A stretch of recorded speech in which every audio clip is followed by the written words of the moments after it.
Our band of adventurers, the Talaria, are currently en route to the city of Sangaan, with the overall goal of entering the Morag jungle to find the druid tribes within. Your days of travel have been somewhat eventful, either with combat or with a chance meeting of a druid that was protecting a dying entity that it calls the Glade Mother. At one point, you were also stopped by a convoy of Zamahan guards, who appeared to be moving towards Embar with several bits of equipment like ballistas and such. And, in your most recent day, you had stumbled across several lumberjacks who were not okay as they'd been killed. The culprit turned out to have been a treant, whom, with some quick thinking, you were able to avoid being the next group that would face his wrath. After conversing with this treant and trying to help it, you had a brief discussion on what it is that you decide to do next, deciding to give these lumberjacks a suitable burial. And so, to look for a place to wait for the methods that be, you remounted the cart and continue onwards. Pretty sure that's, if I recall, that's exactly what happened there, and that's where we left off. So, Talaria, what is it that you're particularly doing? Well, I imagine we have finished up essentially burying the bodies. We got all of their stuff. We have gotten rid of the evidence. The evidence of the crimes we didn't commit. The evidence of the crimes that other people committed, yes. Yeah, fair, okay. Yeah. So you've buried the lumberjacks with their various bits of equipment. It does take you a few hours to build a suitable grave and, ensure that they're all properly buried. So at this point, evening is coming around. It's up to you if you decide to travel a bit more to eke out whatever few hours of what you got. We already said we aren't going to travel. We're going to stay here for the night. Or at least, just a little bit of distance away, stay here for the night. Then Aki in the morning wants to do something. Okay, so are you setting up camp within the woods themselves, or...? I think so, yeah. Yeah, guys? Yeah, sounds good. Yeah. Okay. Alright, okay.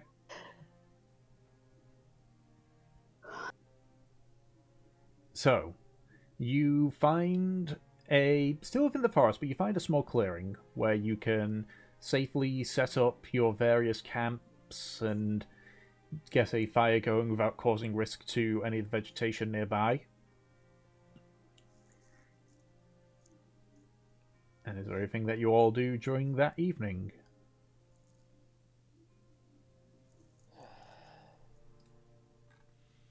Not that I can think of for Havelock.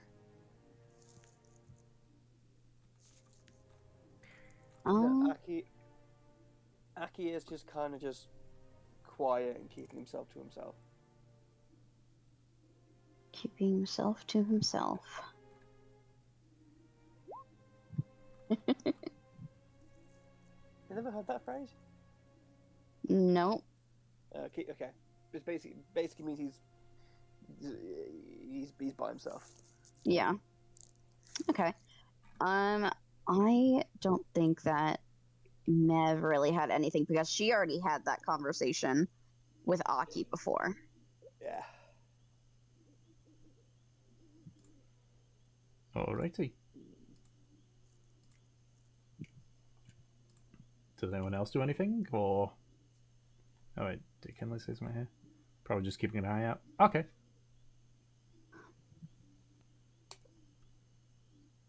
If that's the case then, if there's nothing that any of you wish to do for the evening and night, I guess it's rolling time for the various watches. Woo. Go, Aki, go. Alright. Hold on, bear with me. 3, 2, 1. Perception. Oh god. There you go, have a 14. 14. Okay. You keep an ear out for anything that appears to be, where'd your music go? Or where'd the sound go? I thought I said that was going to be looping. Yeah, loop. Do what I tell you.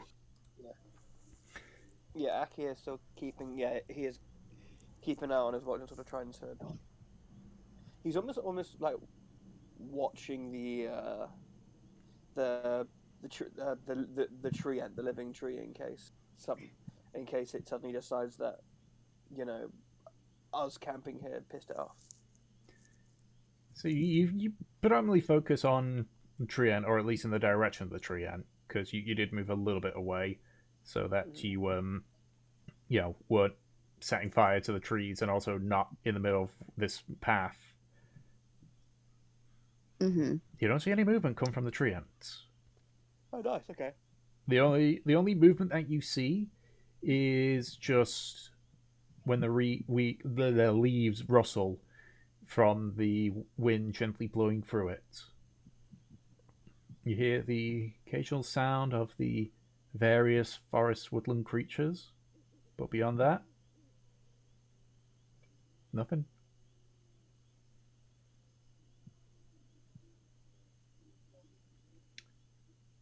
So then, who's taking the second watch? It's me. It's usually me, so. Okie dokie. Figured I'd still ask. I don't know why, considering that I don't have dark vision. Someone put a lamp on her head. I actually did get a better lamp. Why are you telling me that? Don't tell me that.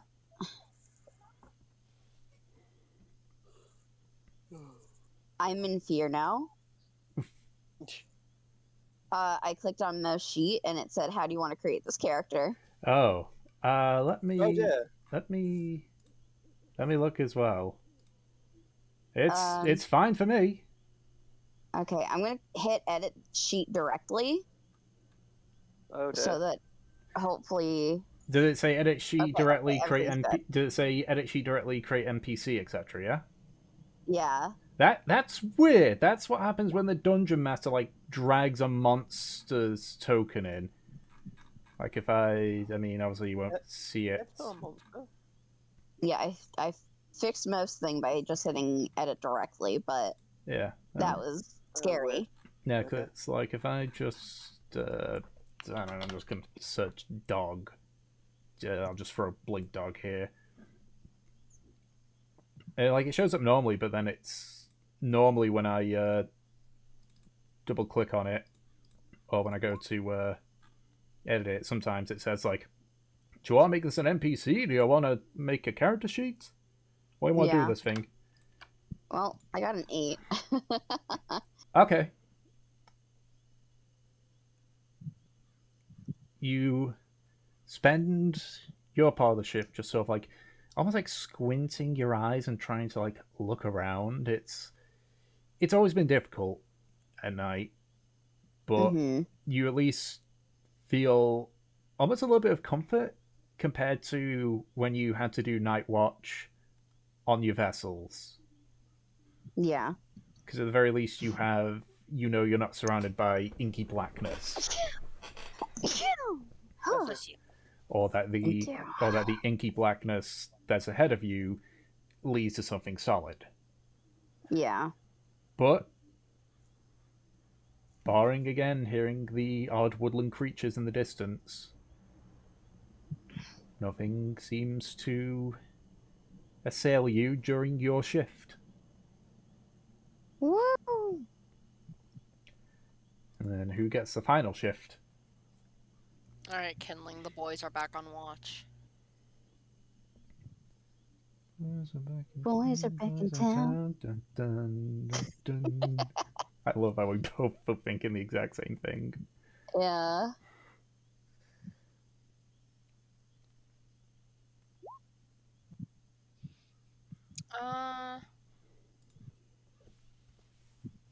Let's try split this time.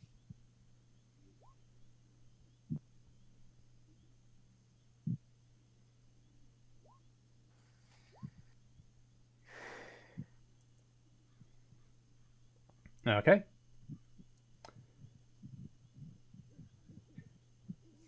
Your watch is quiet, as it normally is around this time. This is usually where the more nocturnal creatures are going to sleep once more, and the more early morning woodland creatures begin to wake up. Havelock, you sort of see that Kinlin pretty much has this, and so you start to spend time just bringing the fire up again to prepare for the morning meals. But your watch is once more uneventful, barring Kinley. You do spot like maybe a few field mice running through the grass, but nothing of particular threat shows up, unless you consider a field mouse a threat. In which case, I don't know. He is a cat. Yes, wait. So, if we're going by the cliche, he should be a threat to the field mouse. It should be the other way around. Exactly. Is he a threat to the field mouse? I mean, they're keeping a wide berth.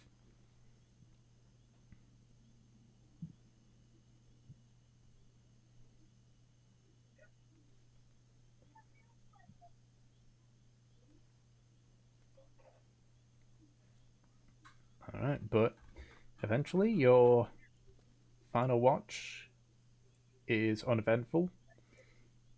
As you're sort of preparing for the morning deals, you sort of begin to feel a light bit of rain beginning to sort of drop on from above.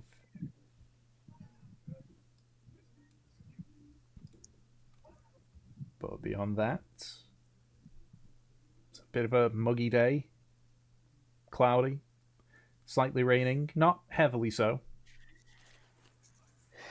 So what do you all wish to do?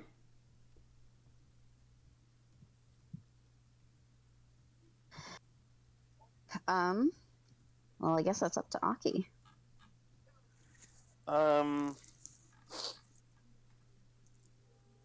Aki will sort of get up, sort of gradually, sort of get up for the day, get dressed, get suited and booted, and then he'll sort of, with like a heavy look in his face, will like basically say, "Everyone, I'm afraid I have something to tell you." Are you dying? No, well, not yet at least. But to properly rejuvenate this forest, it won't. It can't be done in minutes. It will take several hours, I'm afraid. So, I propose that I remain here. The rest of you make some headway further down the road to Sangaan. I will come and catch you up. That's all right. That's a terrible idea. Aren't we supposed to be your escorts? Well, yes, but don't you look? I have abilities that, and I can transmogrify into creatures that can move faster than the normal man. So logic means that it's entirely possible that I could stay here to give the other forest the help it needs, and then catch up with you a lot further down the road. Mev looks to the rest of the group. You all think this is a terrible idea, right? Like, why not just wait? Because I'd feel incredibly guilty wasting your time. We're contracted to go with you. Yeah, you're literally paying us to be here.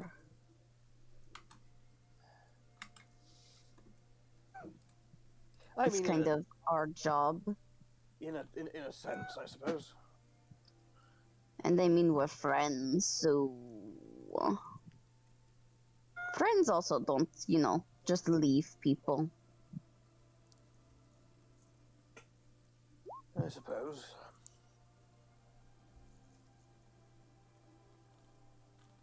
But just so you're aware, the healing of this forest will just involve me sat at the epicenter, cross-legged, and meditating for an entire afternoon, essentially. Okay, so we spend the day here. You do your thing, we make sure that you don't die, and then we get going. I mean, we're not really in a rush, right? I don't think so. Well, the entire fate of the world doesn't depend on how fast we get to Sangaan, I suppose. But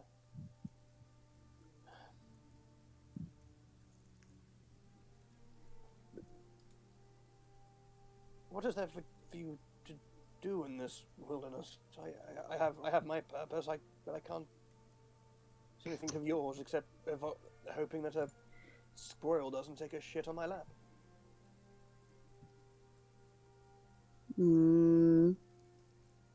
We're a party, we're adventuring together, like... We are the Talaria. Yeah, we don't need a true purpose. The fuck does that matter? We're here for you.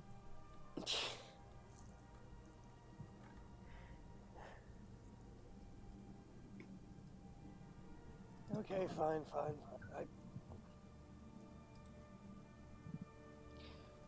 Alright, if you find it okay just to lounge around a forest for an afternoon, okay.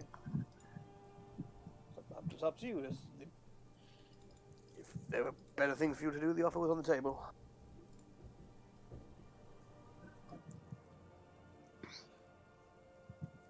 Well,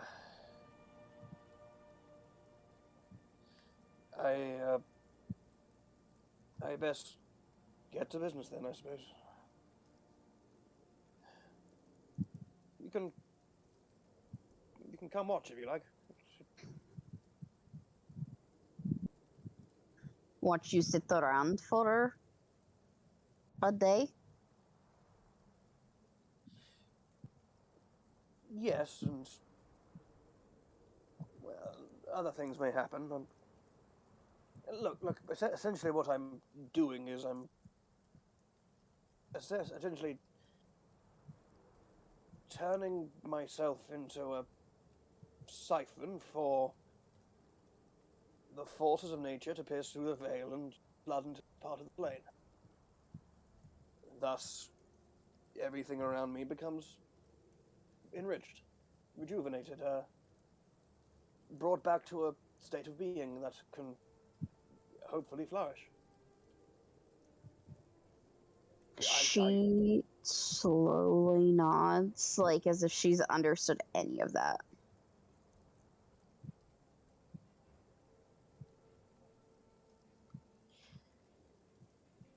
All right. Does she have like a glazed over look on her face? A little bit. Like she does not understand what the fuck you mean, but you seem to know what you're talking about. That's all that matters. All right. Okay. To simplify it, I will be not doing a lot, then suddenly everything around me will get a little bit more green. Okay? Okay. All right. I need to remember how my grandfather did this. I'll come with you for moral support.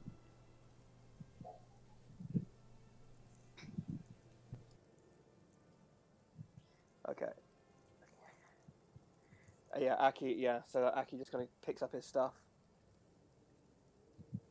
and actually no, Aki goes. Let me just leave things here, just to guard them, I suppose.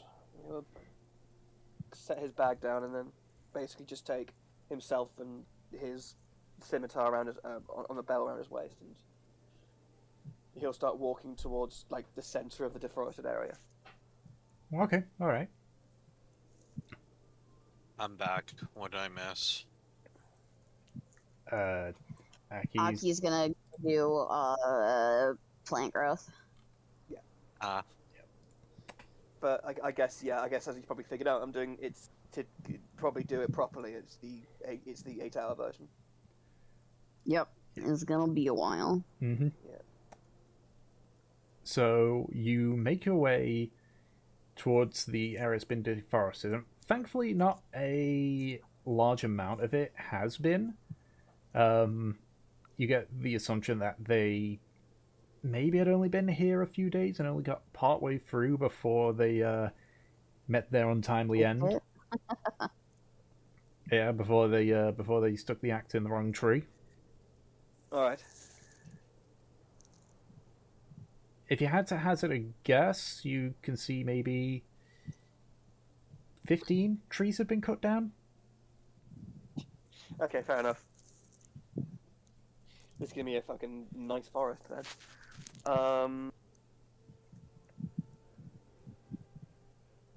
So Aki will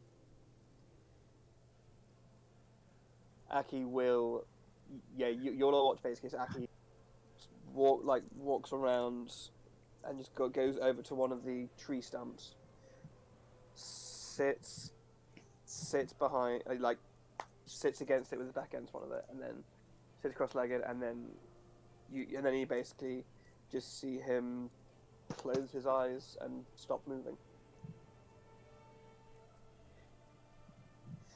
And you can see him just muttering words that none of you can understand, and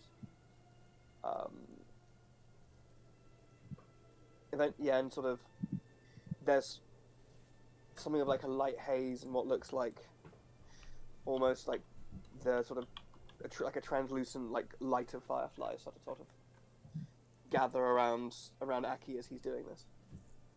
And I guess if you guys want to do anything for the 8 hours he's doing this, go ahead. Okay, so so you're casting what spell again? Plant growth. Let me have a quick read of that.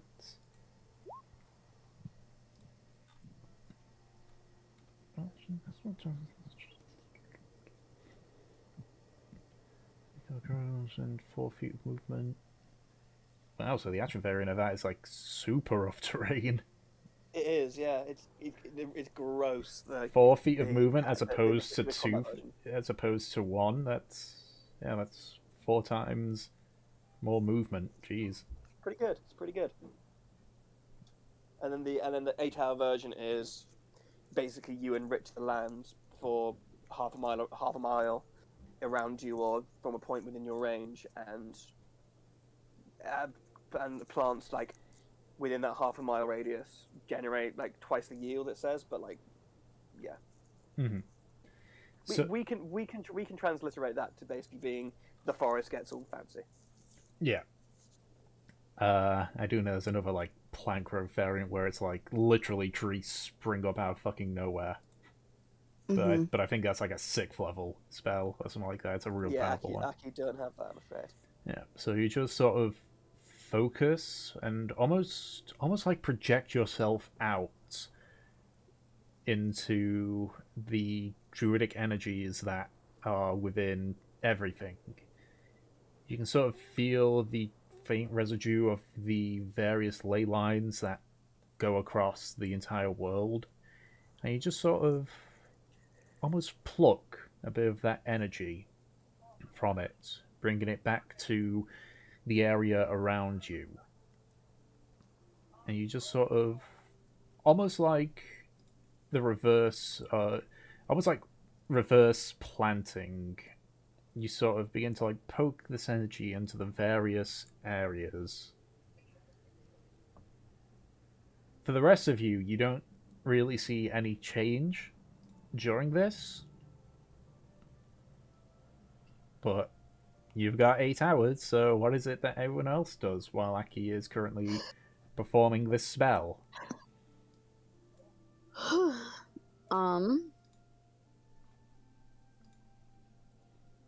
Mev is just gonna like. I imagine they're all kind of waiting near Aki.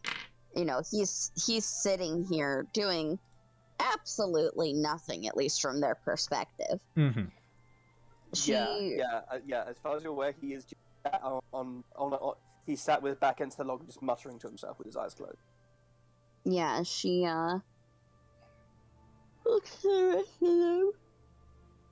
So, do you think he's actually doing something, or that he's gone cuckoo?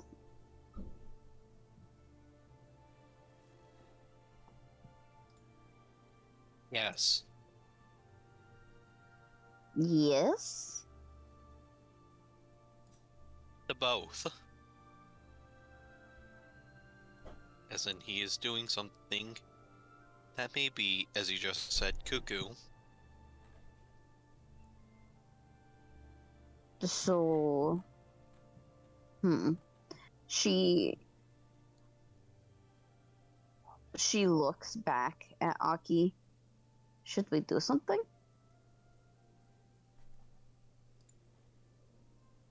No.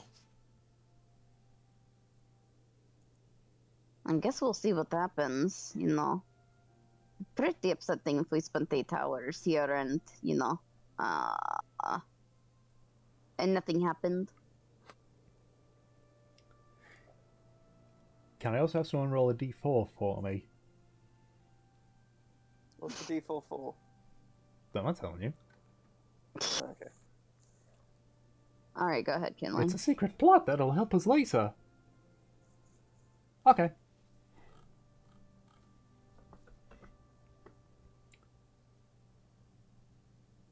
So, about 4 hours have gone by at this point. You've all found various ways to sort of keep yourself amused. Just to check, would anyone be keeping watch during this time, or are you just kind of at ease, basically? I'd say, you know, the whole point of us staying here is to keep an eye out, so... Okay. So, who's making the perception check? Do you want to do it, Kindling? I imagine your perception's better than mine. Unless I'm sorely mistaken. Yeah, yours is like 1 better. Alright, I'll just help you. So do it with advantage.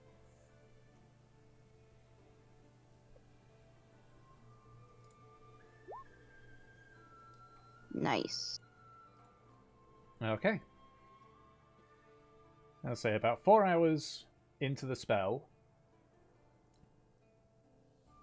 Kindlin, you sort of are looking back the way that you came, and you can see a large figure. Seemingly appears to be humanoid, though through the darkness of the trees you can see something sort of almost...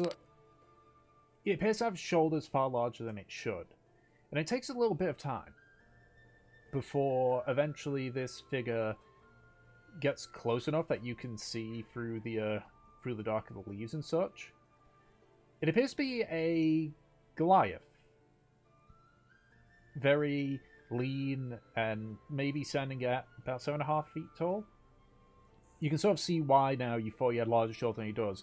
Sort of across his shoulders, tied up, you can see he has the corpse of a deer.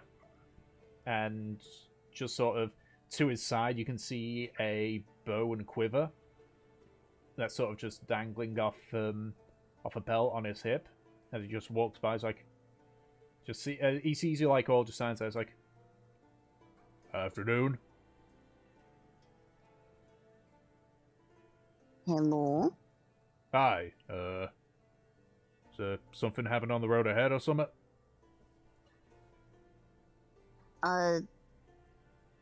Well, there was what was it? The convoy. She looks to the rest of them. Passed by a little bit ago, but other than that, no. We're just camping, things like that. Alright, okay. Just didn't know. Thanks for letting me know then. He just begins to walk off.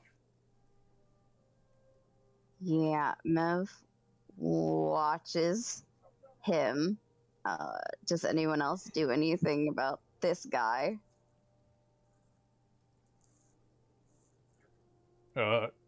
Yeah. So, like, turns around to face you. Love how he just accepts tall guy.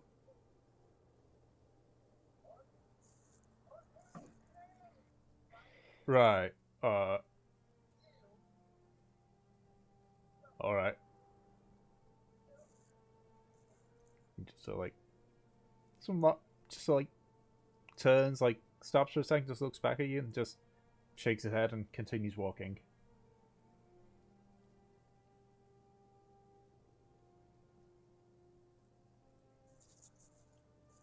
Do you think he saw anyone?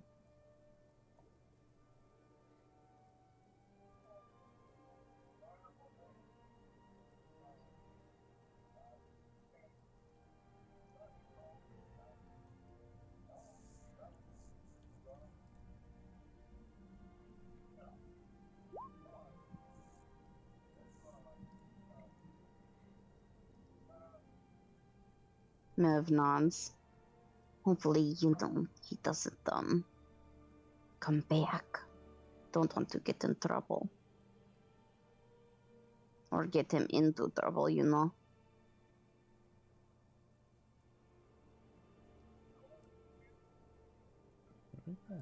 So,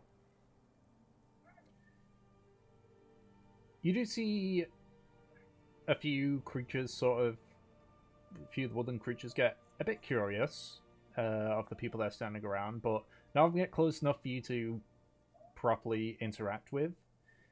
And eventually, another 4 hours later,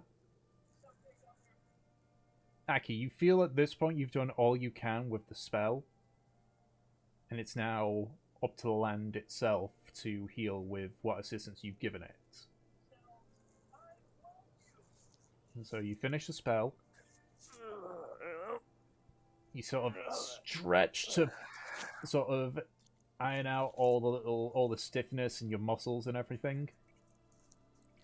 Yeah. It's like, yeah. It's okay.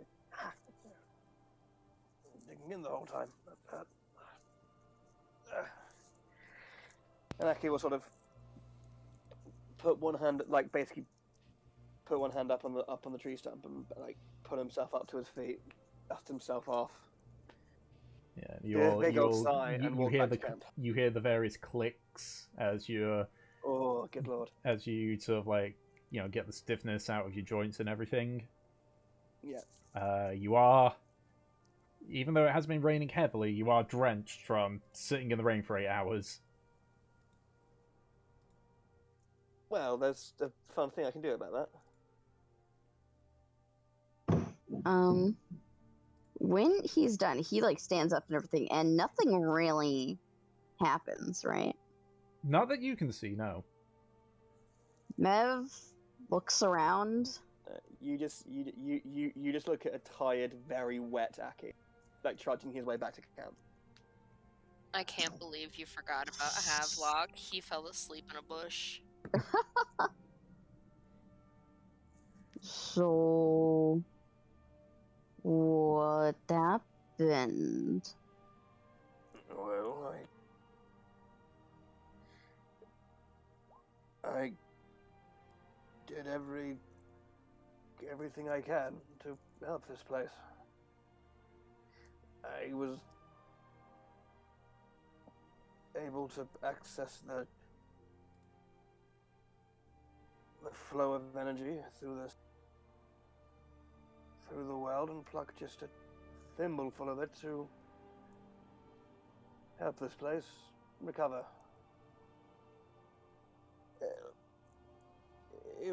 It won't happen instantaneously, nothing does.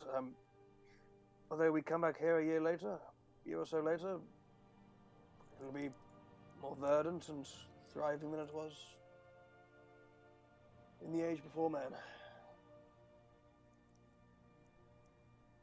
So, you're not going to see something instantaneously?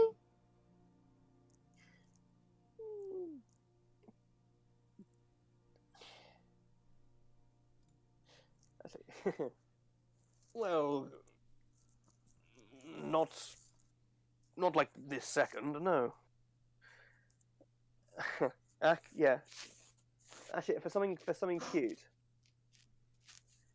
because like he cast the spell on himself. Could there be like almost like a mossy outline of Aki stump where he was sat? There is a dry patch, which is slowly not becoming a dry patch. Okay, fair enough. Okay, yeah. So Aki goes, just looks back and goes, "Well, I believe you'll just have to take my word on it, all right? This place will heal. It will, and I've helped it. I've helped it along. In the same way that a broken leg I may. mean, it's not just. Sorry. She grins at him as she can like see him like panicking a little bit. What's Well, no, I actually didn't hear what you said. It's not like I don't believe you. Just I'm surprised. Surprised at what? That there wasn't just a torrent of greenery emanating from my very being? Yes. Well, I apologize that it wasn't quite the spectacular you had in mind. But I assure you that it has done some good, I hope. And ideally it'll prevent that treant over there from killing us. I made a promise, after all. Okay. Yeah. Aki sort of just like takes that moment to pause and sort of looks down at himself and just goes, "Oh, it was raining the whole time, wasn't it?" Yep. Whole time. We've been sitting here waiting for you. The whole time. Yep.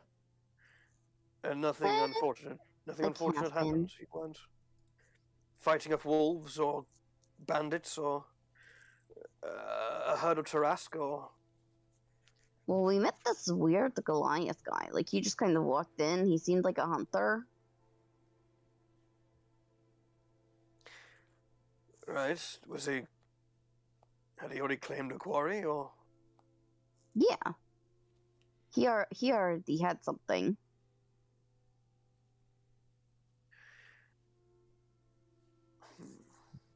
Okay, well. Definitely surprised us, though. He was friendly, yes? He seemed perfectly sociable.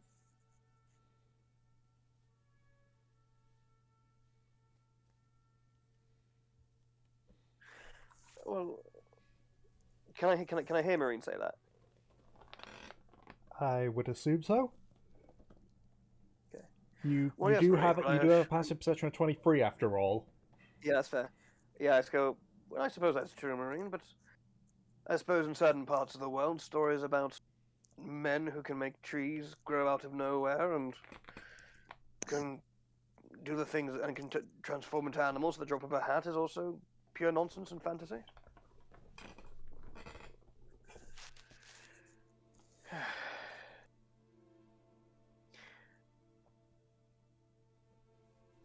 Mevela, can you just do me a Can you do me a favor if you'd be so kind?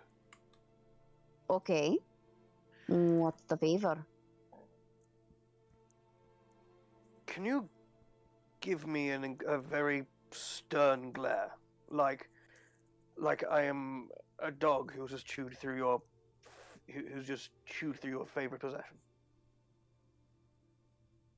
Mev, she's smiling right now, and she stares at you, and her face kind of goes into some sort of confusion.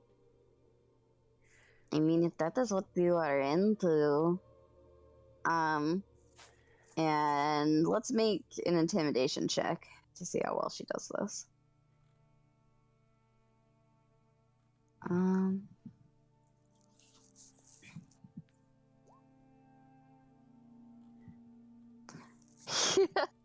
She Okay. attempts to sneer at you, but it seems like she thinks that the request is so silly that you can see her mouth like just twitch into a grin. Okay, Aki is also smiling, but pulls what he thinks is like "oh, I'm scared shitless" face, and you watch as basically all the water in Aki's that have like soaked in Aki's clothes and like and in his hair, you watch as they all just flow in one torrent from the top of his body downwards, like just off his body, and he goes, "Thank you. I just needed someone to scare the water off me." Scared the water off you? Well, yes. Isn't that one of your powers? She pauses. You seem very insistent that I have some sort of power thing, like ability. Who says he doesn't? Well, I mean, I suppose, but I don't know. Okay? Did I do that or did you do that? Because I feel like you did that. I suppose that will always be one of life's mysteries. Which Insight. Insight versus deception. Yeah. Ooh. Something he's not very good at. Oh boy. Good luck. Not bad. Not bad for -2. I don't think it'll be possible Aki, for you then. Aki saying that is trying to keep something of a poker face, but you can see like like sort of like his lips tighten and he sort of, and one of his eyebrows starts going. It's like it's clear that he's lying. Ugh, you are terrible. Don't mess with me like that. All right, sorry. Trying to give you a bit of confidence and Confidence? For what? okay, maybe not confidence, but perhaps more just I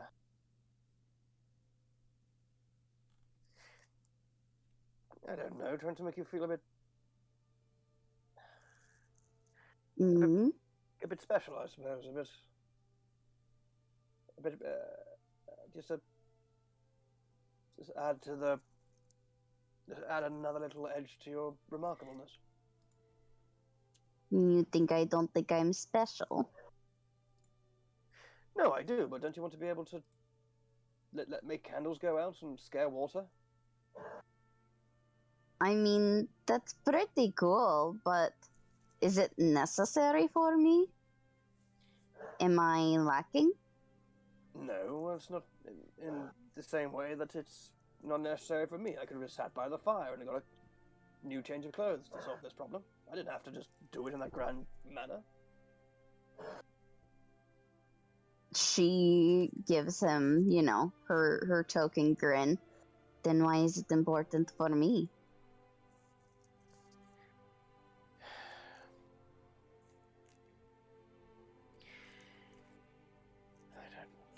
I don't know. I'm just playing a game, okay? Fine. You can play a game, but don't act like you're doing it for my benefit. Just say you're messing around. Right, and maybe.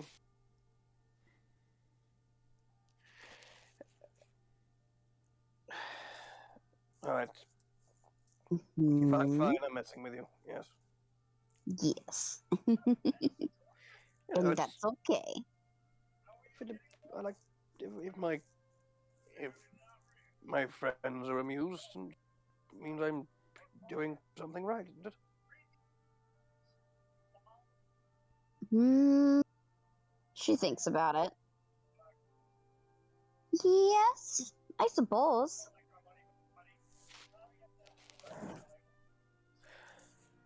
Right. Well, Don't I be so fast. sorry. Don't be so fast. I know. It's just I have to justify myself somehow outside of the financial aspect.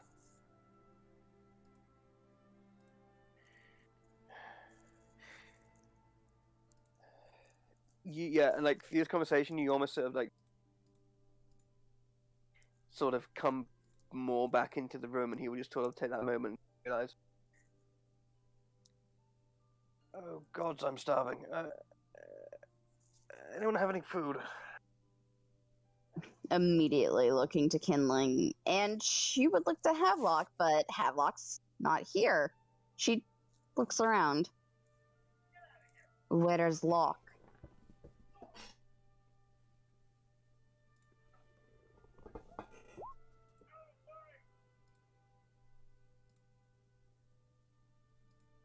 She looks to Aki. Aki, Yes. where is Locke? Well, he wasn't where I was. What I was concerned with, I'm afraid. He was I wasn't. That's your idea, or to at least keep an eye on him while I was distracted in wherever the hell I was. We were keeping an eye on you, and he specifically went to be near you. she just huffs, and she's going to go look for Havelock where Aki was before. Okay. Make an investigation check. Investigation. My god. Havelock. Havelock.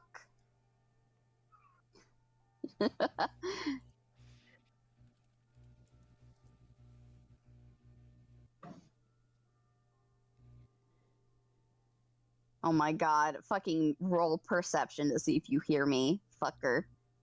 Yeah, I'm rolling With disadvantage Yep, because you're because asleep. I know. Perception. That's a 14. That would have been a nat 20.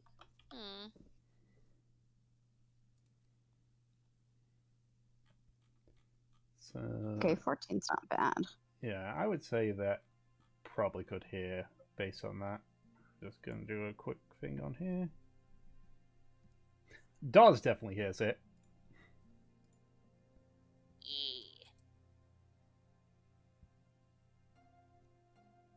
Havelock just kind of like rubs the sleep from his eye and sits up in the bush.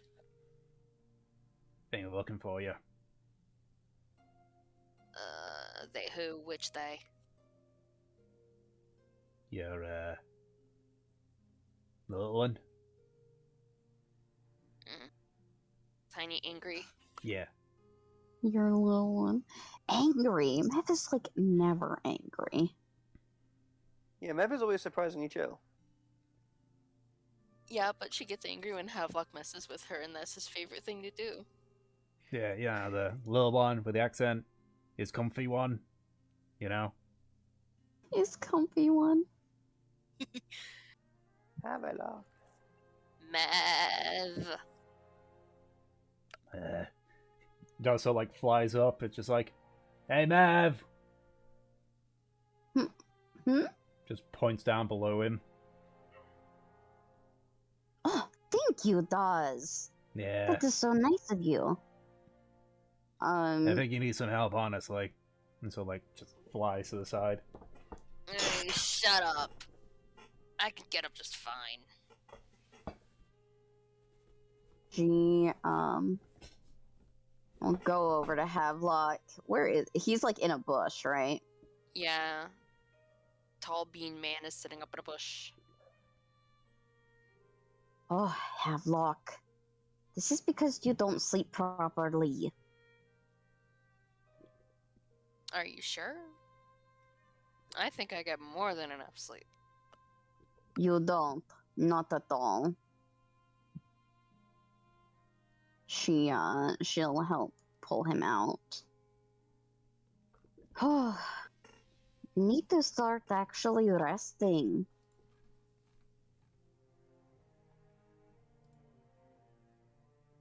Maybe. We'll see. She glares at him. See, now that's a glare. He pinches her nose. Come on. Did Aki do his thing? Yeah, Aki did his thing. I mean, nothing really happened, but I guess he did something. I don't know. When I No. was still awake, I think I saw like some deer nibble on him. A deer nibble? And he Yeah. didn't do anything or notice?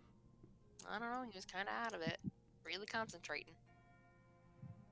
If Yes. you look at his back, the rain might not have washed away the mud that I put on him.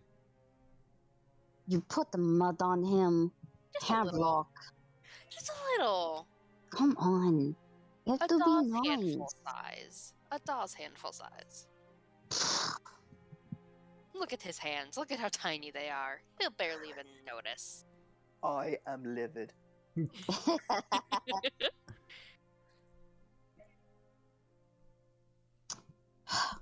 Stop messing with him. You know, it's while he's concentrating on stuff. It's hard for him to focus.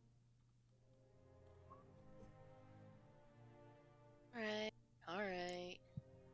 Good. So I'm gonna start messing with you now. You always mess with me. There is nothing new. Fine, I'll mess with Kindling then. Kenan gets angry. You may not know it, but he gets really angry.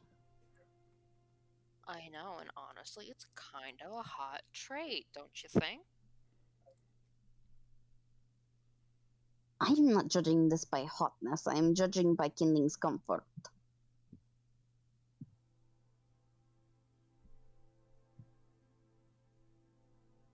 Fine. I won't mess with Kindling either. I won't mess with anyone. I don't know. Maybe mess with Maureen and see what actually makes them tick.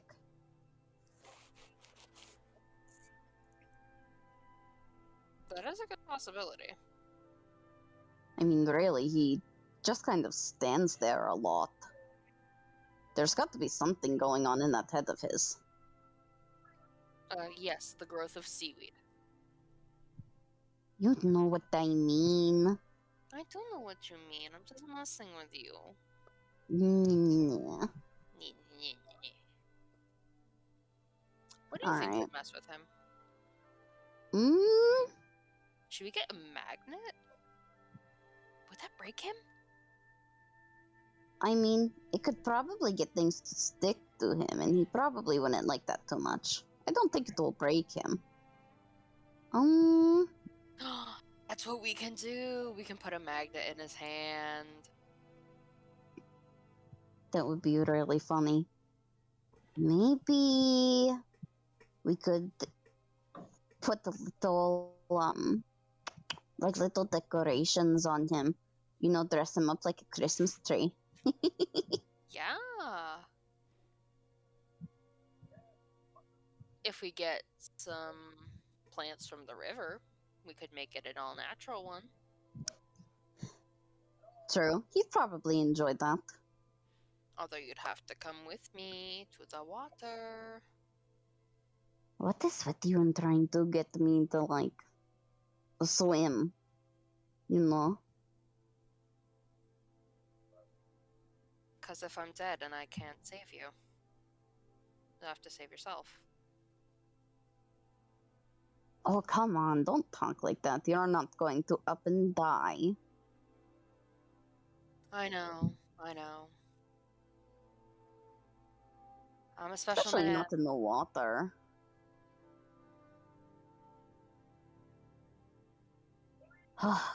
Do you really want to try and teach me to swim? Of course I do. Why wouldn't I want to teach you something important?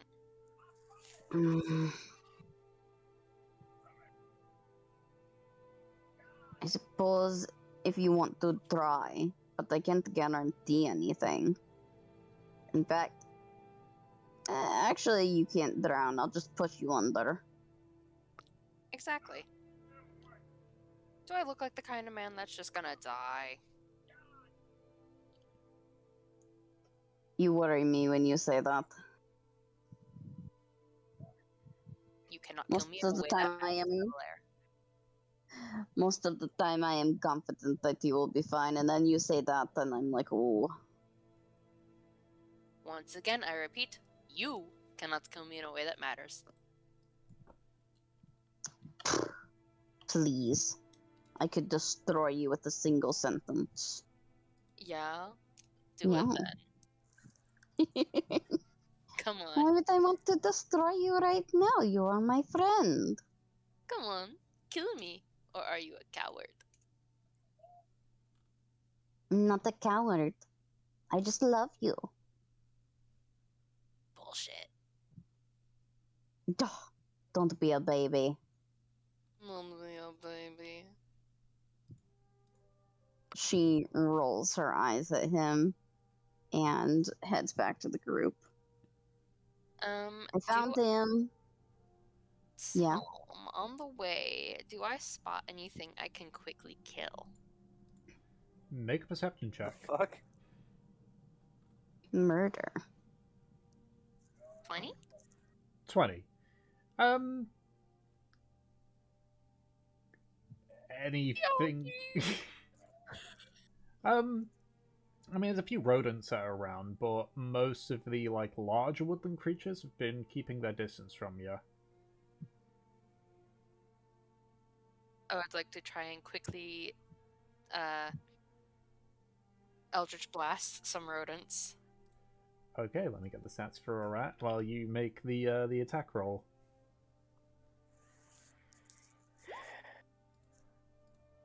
I forget, how many times does Eldritch Blast hit? Two of them? I think at your level right now it'd be 2. Okay. Let me see. Yeah, 2 beams at 5th level. That honestly sounds like a waste of these cosmic powers just to use Eldritch Blast to kill a rat. Listen, I have a plan for these fucking rats. Yeah. Yeah. You want to make ratatouille? No. Delicious. We are going to cook them in some oil from our wonderful wellspring of a jug. Okay, so make 2 attack rolls Ooh, then, I deep fried guess. rat. Deep fried rat, my favorite.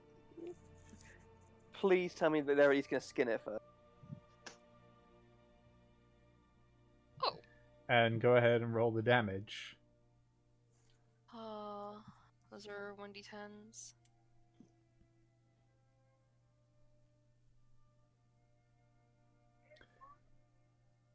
So, keep in mind Eldritch Blast is slightly explosive energy. Mm-hmm. So I'm going to roll to see if you don't just, atomize a tiny rat. Oh, those poor rats.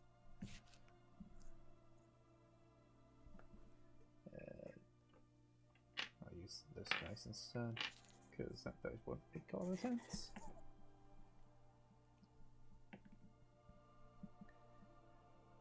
So the first rat you hit is basically turned into red mist. Surprisingly, with the second one, it was less of you hitting the rat and more that you hitting the area near the rat and having the shrapnel from the impact do the work. So you have one rat that is in one piece, pepper marked with like bits of debris, but it's at least not missed. I'm just gonna brush it off as I catch up to Mev. Oh. Yeah, how'd that work for you, buddy? Oh, I forget how strong a cantrip can be. Well, it's Eldritch Blast. Like, it's meant to be really strong. I know, I just forget that constantly.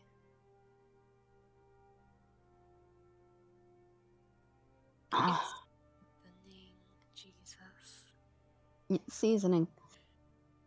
Well, I found him. He's not dead, thankfully. I got a rat. Where did you get the rat? I found it dead. Is he holding the rat? Yes. Yeah. Can I look at that rat and tell that it was fucking crisped? Can I mentally ask Dawes to go turn into a rat and come meet me over here?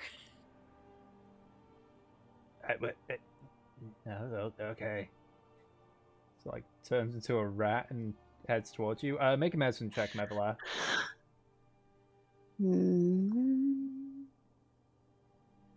Medicine. Man, my stuff is running pretty slowly today on Roll20. It might be The Sims. It might be 10. 10. This don't look like any natural predator that could have caused these things. But you couldn't entirely rule it out. Uh-huh. Havelock, rat's natural predator. That doesn't look like a normal death.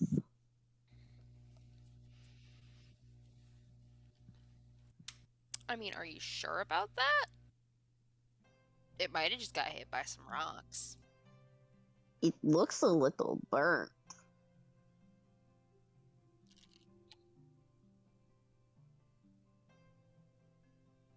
Anyways, I'm gonna skin this and fry it for kindling. Do you want a bite? She stares at him. You know that's how you get diseases on ships, right?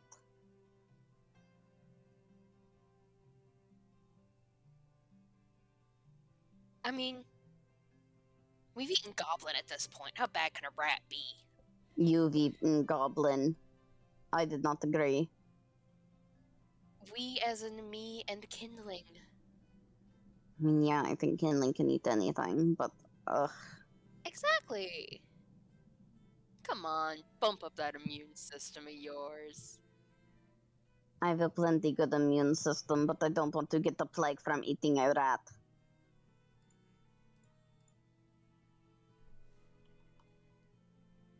That's on you then. Marine, I need your help.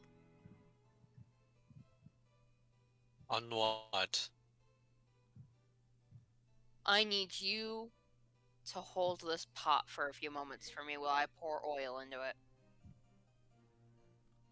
I? Because it's not going to burn you if it spits out just a little. Why would you even be pouring hot oil into something? I'm gonna teach you how to fry things. It's gonna be great. You're gonna love it. I already know how to fry things like fish. Good, we're doing a rat. And raccoons. Really, raccoons? There was a person on the ship that brought a raccoon. Specifically for that reason. They were not a very favored person on that ship. Well, this time we have a rat. A little bit different. May suggest against eating something that is known to cause plague on ships. It's not for me. Everyone's trying to dissuade Havelock from eating the fucking rat. He's not even the one that's gonna eat the rat. Marine is just going to set the pot down and start to walk away.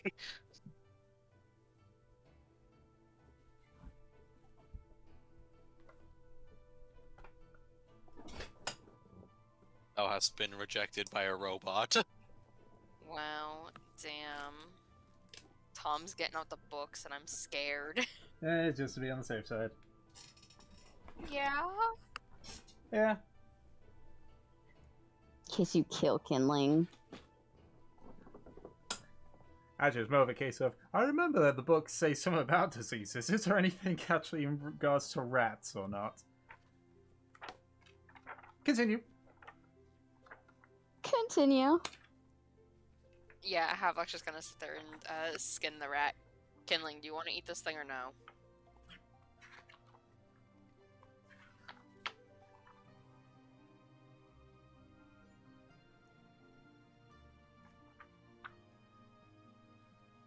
Yes.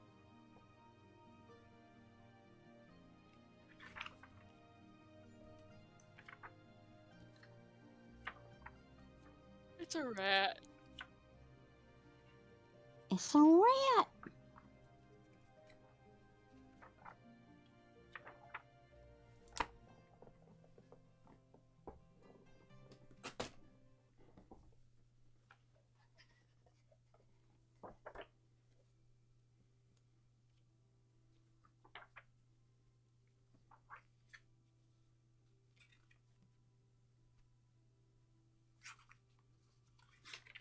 I was asking.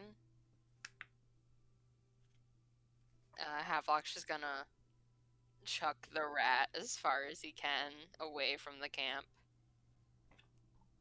Okay.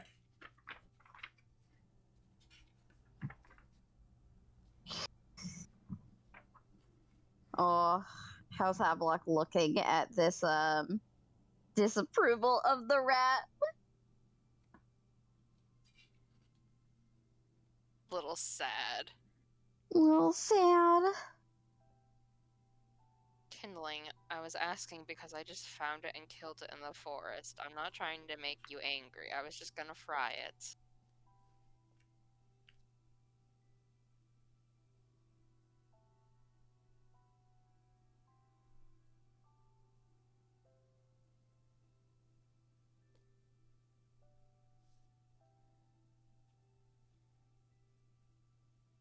If I wanted to insult you, I would have just given it to you raw.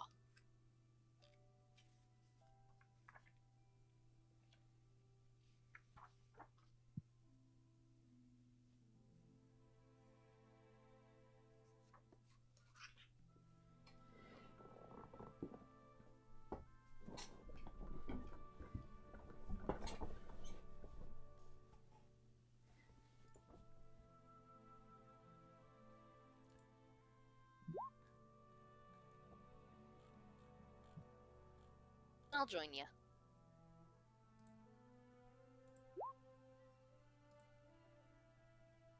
I'm done. Can I do insights on the both of them? Sure. What are you inciting? Basically their emotions. Alright, let's do Havelock and then Kindling.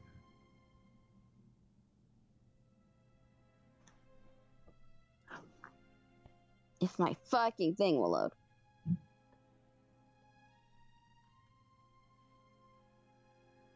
Okay. Just on Havelock. What's up? What's going on in your brain, Havelock? Havelock is disgruntled. disgruntled? Is he sad? Yes. Yeah. It is Baby Lock. Baby lock. And then the next one's on kindling. So, kindling, tell me what's up.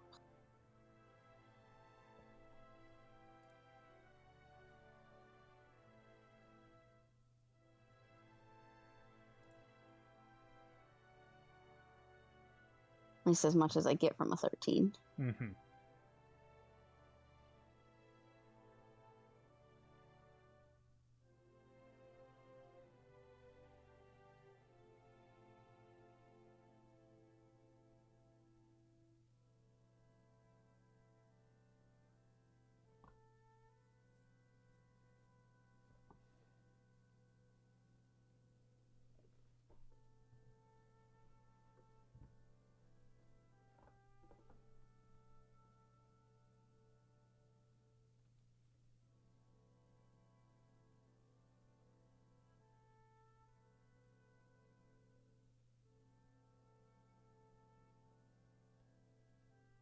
Hmm. Okay.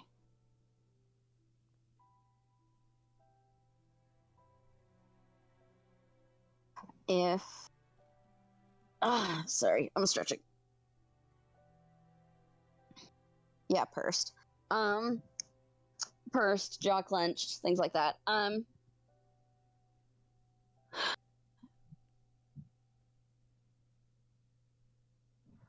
She will, she'll go to kindling first. Could I help?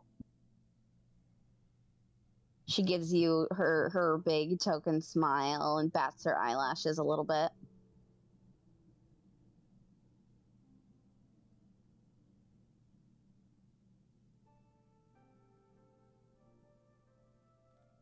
Okay, awesome.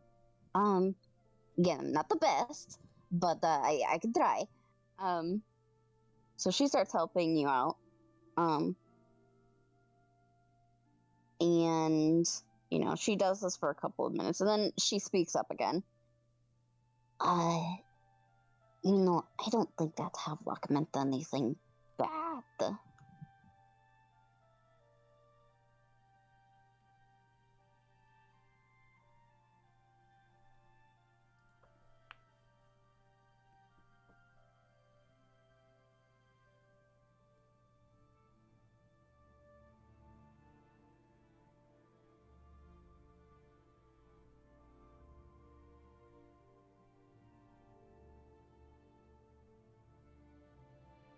Oh no, I understand. It just, you know, I feel like I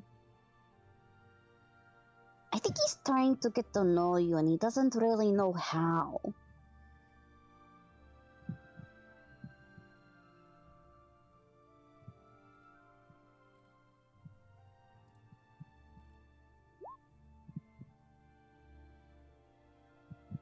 Oh, come on. You know, sometimes that's hard for people. I'm sure that that's hard for you sometimes. To just go up to a person and be like, you know, hey, do you want to be my friend? Or do you like me? You know, things like that. Or like, you know, what was your life like? What did you do? You know, have you ever had a bad relationship? Just silly little questions. And, you know, sometimes you don't make yourself very approachable.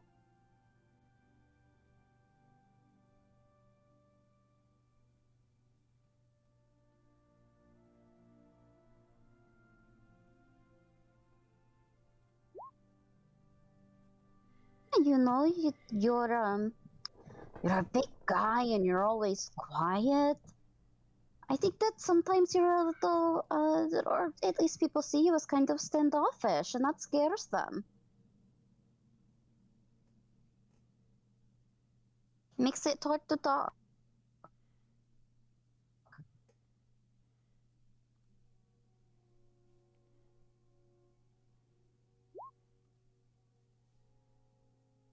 I think that would be nice. You know, if you take the initiative, then that kind of gives him permission.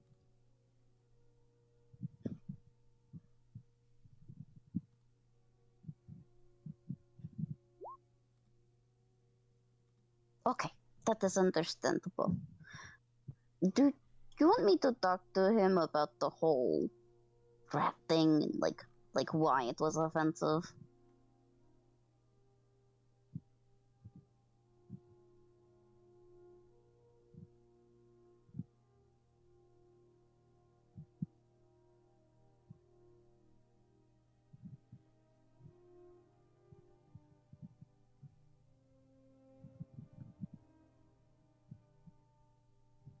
Okay.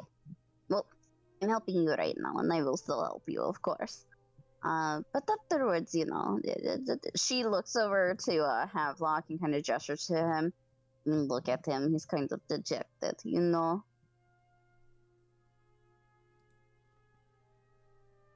Havelock is over in the corner rehearsing the next episode of Rat Theater with Dawes.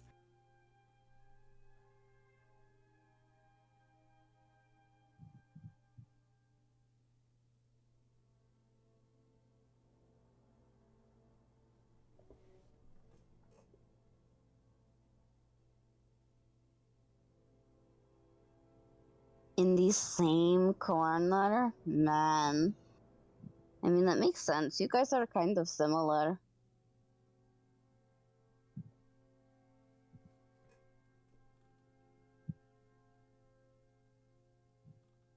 Well, for one, you're both really tall.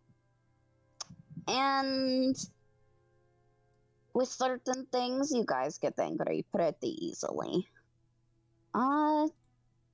You're also pretty just emotional in general. I think Havelock's a little more obvious about it, you know. It's easy to tell when his feelings are hurt or, you know, when something upsets him, something makes him happy. You're more quiet about it. More subtle.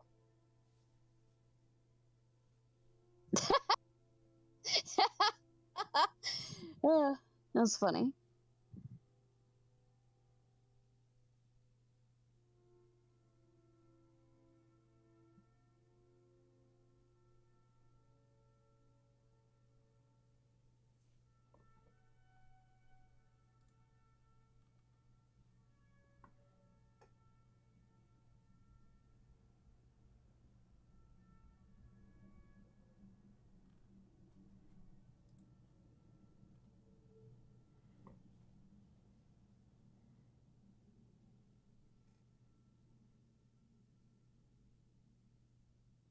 Yeah, I get you.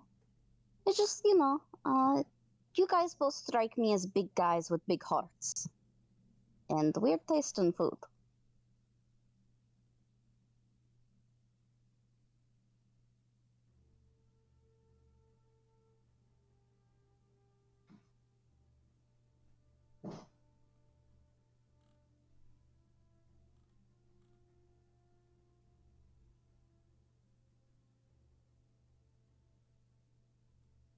Yeah, no problem. I mean, kind of, you know, I saw, you know, your lips were kind of pursed together and your ears were folded and your fur kind of like stood up. She's doing like a motion with her hands of like up, you know? It kind of seemed like you were like just not happy.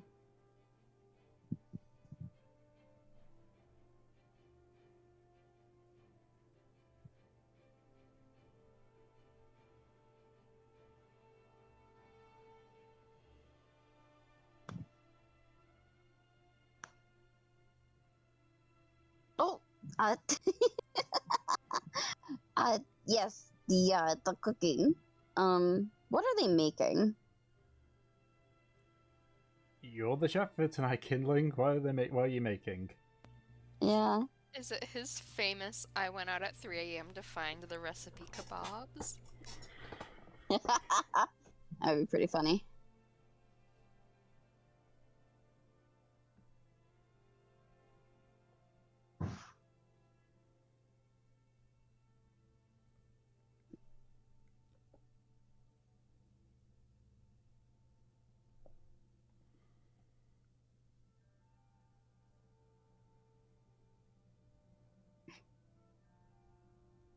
Get the goodbye. Oh, I'm so sorry. Yeah, because he was distracted by Mev. Yeah, no, distracted by Mev, and Yeah. then they raced. He's... Yep. He was fucking... He saw, you know, that gorgeous red hair, those big green eyes, and he was like, oh my god. You look on the TV trope site for Distracted by the Sexy, you'll see a picture of Kindling and Mev. Yeah. Fuck. Yeah, no, the stew looks really good. And it looks like I didn't destroy it. Yay me.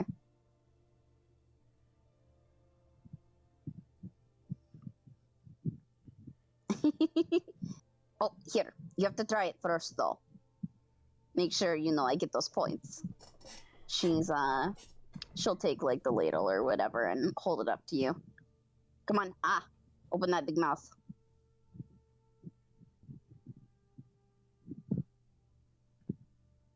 Yeah. I guess, do you want to roll? I think it's like performance with advantage, or So we went with a dex check, and if you were proficient if you were proficient with Corey tools, you add your proficiency bonus to it. Yeah, go ahead and roll that with advantage, Kinling.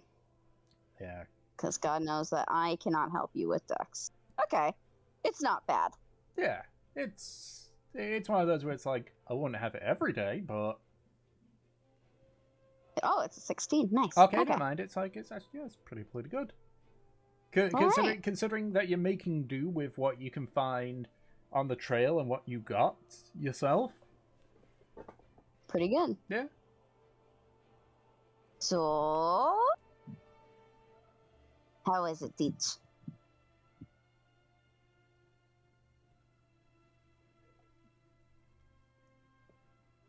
Nice. All right. I'm going to distribute this then.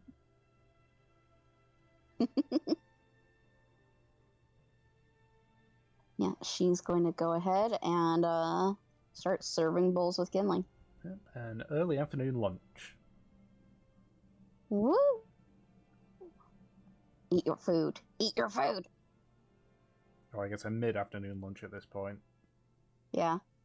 Because at this point it's about 4 p.m. You'd have to hazard a guess. The rain has finally cleared, luckily.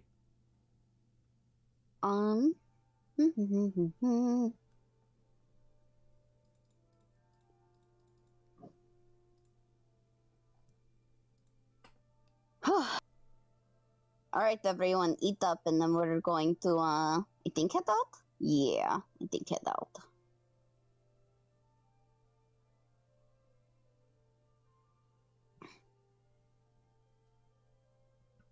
Alright, so the stews are distributed out to everybody. You have yourself a hearty meal.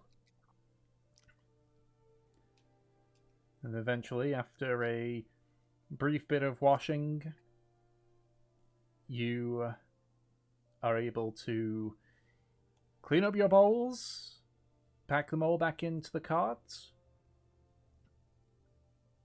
and try and get a little bit more distance towards the Sea of Sangaan with the hours that you've got remaining. Yep. Ed's asking a question. Minutes, why did have like not like killing just then? I think it was the other way around, wasn't it? Yeah, it was the other way around. Yeah, because Havok tried to feed him a rat. Yeah, and that was a sore spot for Kinling.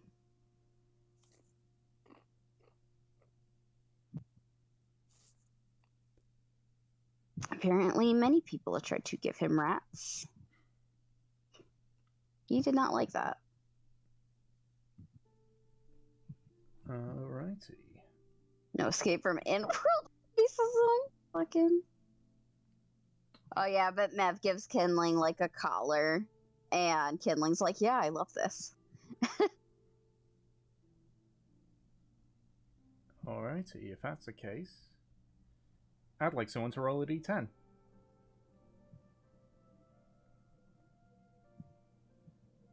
If you want to, Ed. A 6. Okay. You continue on trying to make as much time as you can from your little detour. You start to realize that after a few miles, the ground begins to get waterlogged. Like there's a lot of water within it.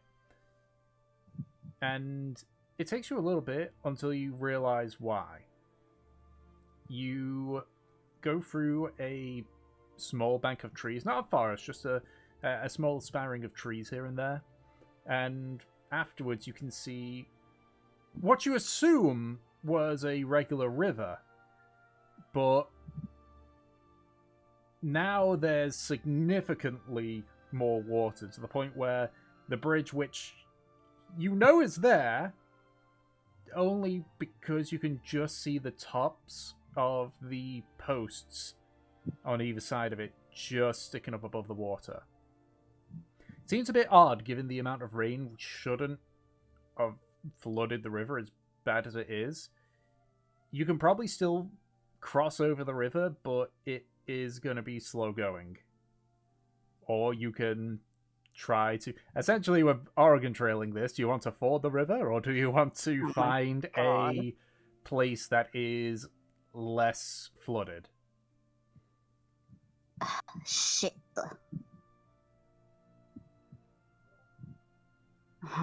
She looks to the rest of the group. Well, what do you want to do?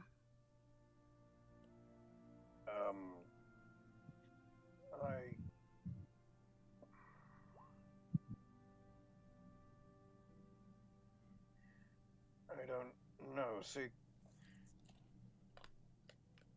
I could. You could. Sorry, I'm a second something. Okay. Sorry, I'm eating crisps. I keep things goes. Now I know I could try essentially creating frozen stepping stones across the river, but just put us and the car, and I think is beyond that, I'm afraid. Yeah, I think that would just break with our weight. Indeed. I can't. These are my abilities help with this, I'm afraid.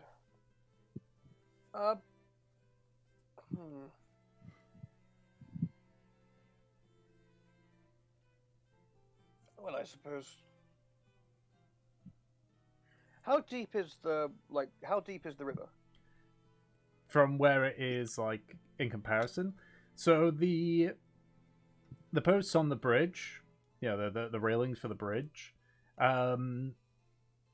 it's difficult to tell. They're maybe about 4 feet tall. Okay. So could Aki stand there? It'd be about chest high. It would be around your chest, but yeah. Okay.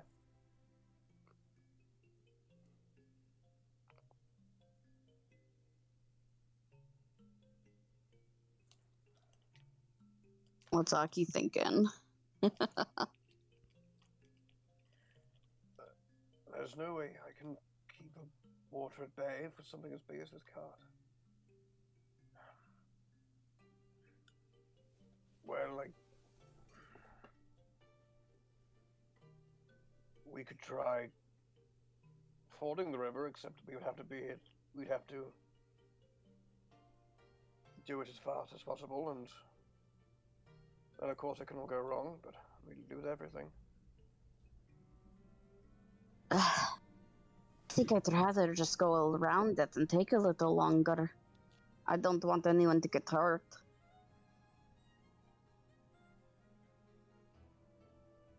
Yes, yes. Yes, I agree. I suppose we could go further upstream, see if there's a point where the river widens a little bit more, and so it'd be a bit less deep. And then we might be able to find a better crossing point there, or... do we have a map? You don't have a map of the local spot, but you have a map of the general, like... We have a world map. I have it. Yeah. Here, I'll take it out, you know? Okay, because Aki was just almost checking if, like, this river is on the map. I'm guessing it's not. Not as far as you're aware, let's see, because you're about 5 days in? 6 days in? So where are we on the map? We're about 5 days in. 5 days in, so you are roughly around here. Okay.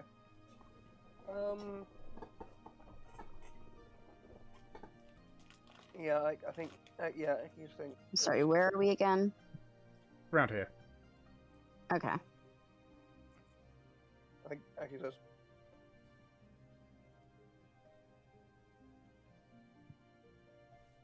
Yes, unfortunately, I think the best way is to see if there's another crossing point further along, or if we could perhaps be lucky enough to circumvent the river entirely on the route. I'm not sure, but hopefully there might be an area where we can cross over the river, or a bridge that hasn't been submerged. Mm-hmm.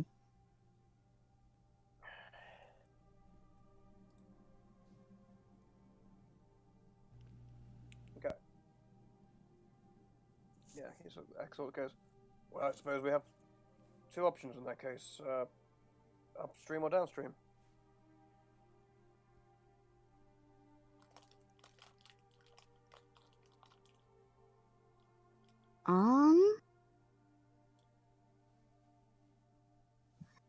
Nev looks at the water. Which way is the water flowing? So with you facing the river, it's going left to right. So it's heading in a southwestern direction. I say we go down. Yes. Perhaps. Yes.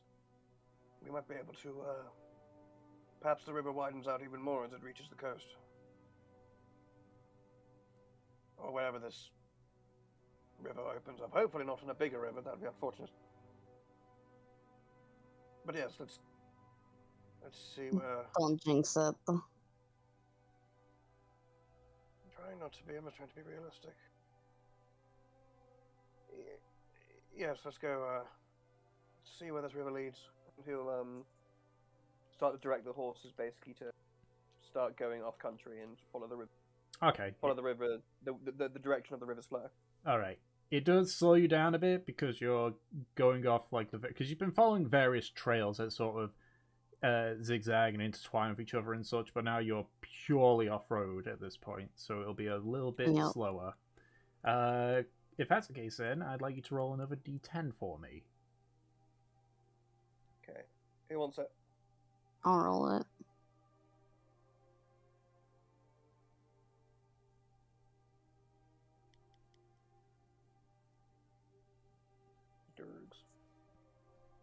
Okay. You travel by for about another 3 hours. The sun's beginning to come down at this point. The sky is sort of reddening as the night approaches. Aki, with your passive perception, you actually see another cart that's heading in your direction. No horses. It's being like pulled by a man with another one sort of walking alongside it. As you sort of approach, you sort of... Is it a big cart? No. It's a rather small cart. Okay. What, following this? What, coming the other direction, like upstream? Yes, going upstream. Okay. Aki will go. Aki will look at them and sort of stick a hand up and say, "Hello, excuse me, a word with you, if you please." They both stop and look at you. At this point now, you can see him a bit better. One of them appears to be like a middle-aged man, maybe in his 50s or 60s. The other one is much younger, maybe in his mid-20s. Both of them sort of dressed in worn out, slightly ragged tunics. They're not like they're starving per se, but it doesn't look like they've have been having full meals and such. But they still seem to have a relatively warm smell. And the older gentleman speaks up. Yes. A good day to you as well. Yes. We were just wondering. See, we're trying to cross this river. We're tracing the route of. Back the way you came, you didn't happen to come across a good fording or crossing point or a river that wasn't fully submerged? There is a bridge over there. That's how we got over. We were coming from basically from the other side of the river too. It's a bit old, a bit rickety, but it should hold your weight. All right. And also as well, just as you sort of like for the rest of you, as you're sort of looking over, you can see there is the cart is small. Like looks like it can't really fit anybody in there. Couldn't fit many people in there, I should say. You can see like the various travel packs, and a large box is also on there. A large box? What is? Is it just like a box? It's a rectangular box. Looks to be maybe 5.5 feet, 6 feet, possibly, made of wood. Jeez. Okay. And you can see that it just about fits into the cart itself.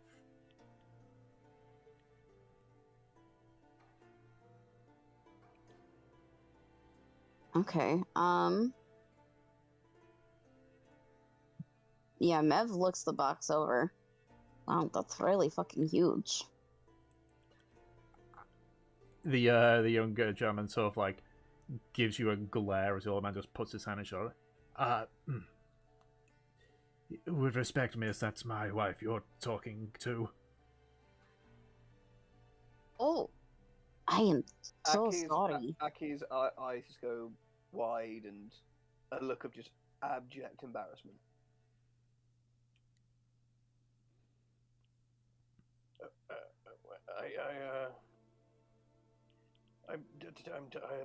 I'm terribly sorry for your loss, good sir, and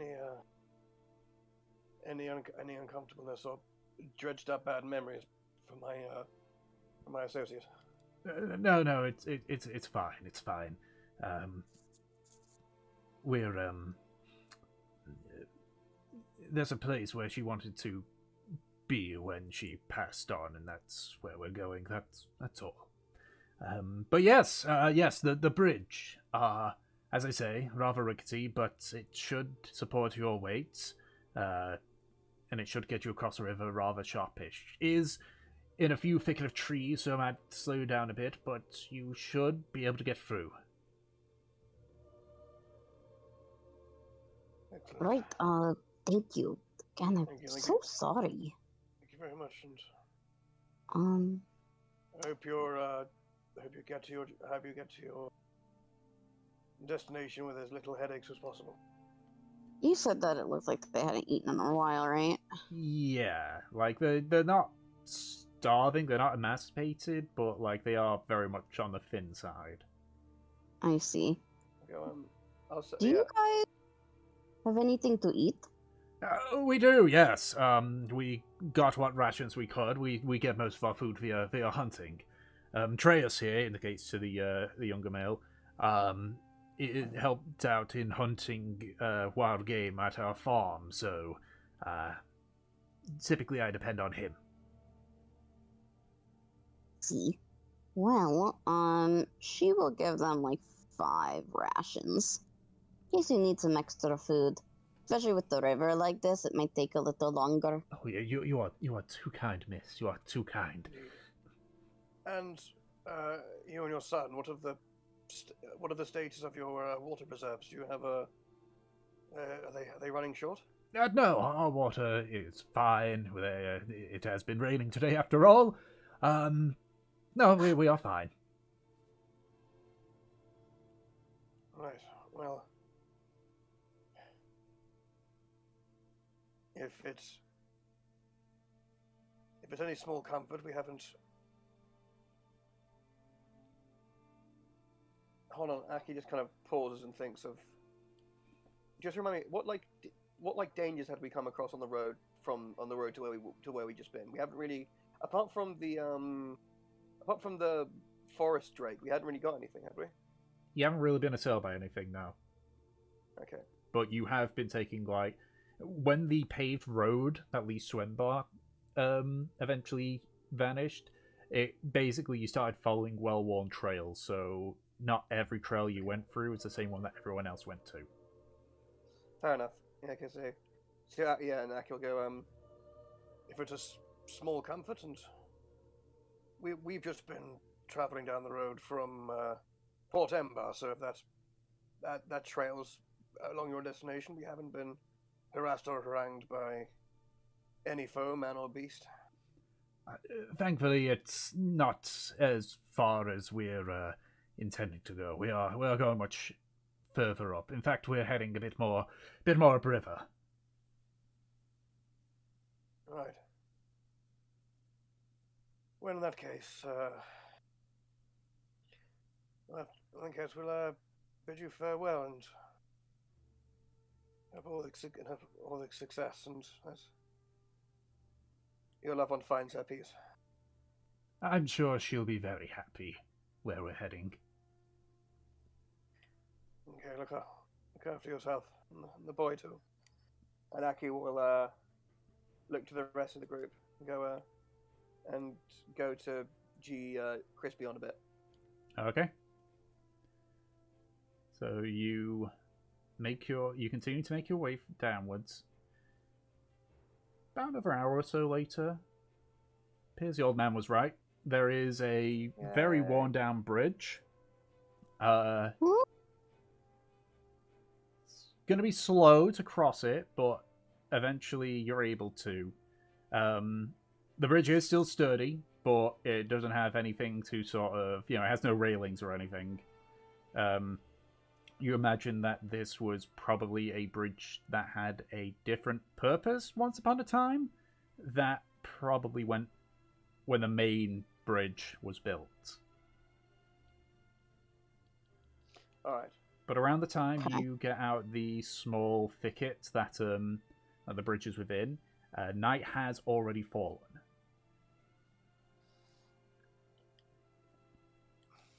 Well, that was nice and nerve jangling. Did you say nerve jangling? Yes. You mean the dead lady in the box? No, that's perfectly normal. No, the crossing the bridge crossing that incredibly old rickety bridge with. Oh, I thought that was easy. Yes, but it looked like it was half rotten. I didn't want to end up losing anything. God forbid any of you, or the cart, or Crispy, or. I guess so, yeah. Well, we made it. We're alive. Just about.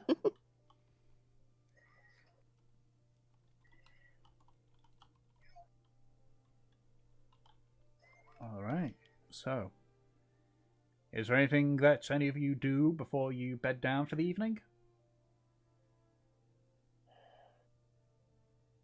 I don't think so. I mean, I could talk to Havelock. Is Havelock still pouting? I don't know. Yes, he has been primarily talking with Daz. Alright, yep. I'll go talk to Havelock. Yeah, Mev, walks up to you, and she sits down. Hello, Mr. Pouty. Hello, shortcake. Alright, fine. You get that one. Hehehe. So what's up? Well, I saw you looking all sad here. You've been a little sad for a while.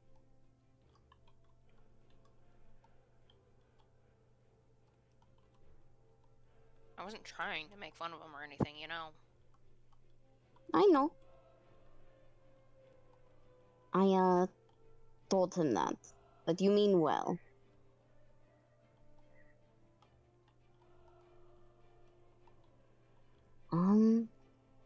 But I mean, you have to understand that sometimes when you interact with people, it's just going to be... sometimes you make a good impression and sometimes you make a bad one. Yeah? Mavalaire, there's never been one person I've made a good impression on. No, there was one. But they're dead now, so it doesn't even matter. You made a good impression on me. And I'm very much alive. Alright, 2 people. Well, that's one more than you had literally a few seconds ago. I mean, you know, sometimes people just don't get your charm.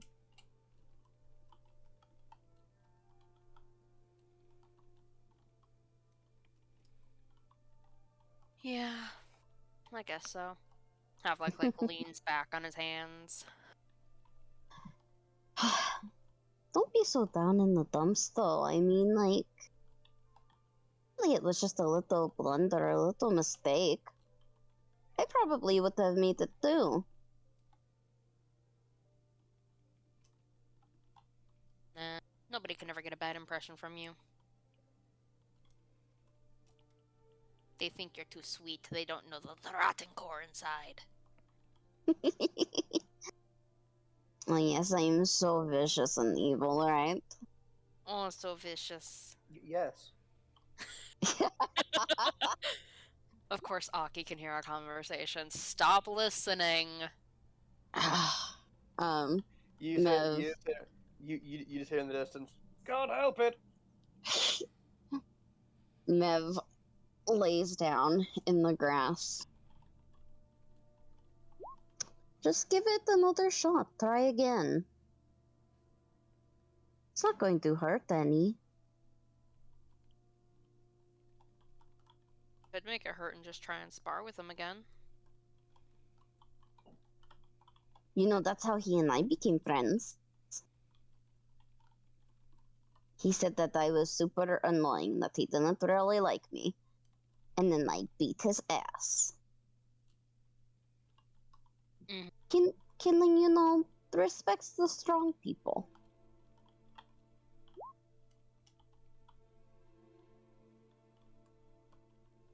Not to say that, I don't think he has anything against weak people, just, you know.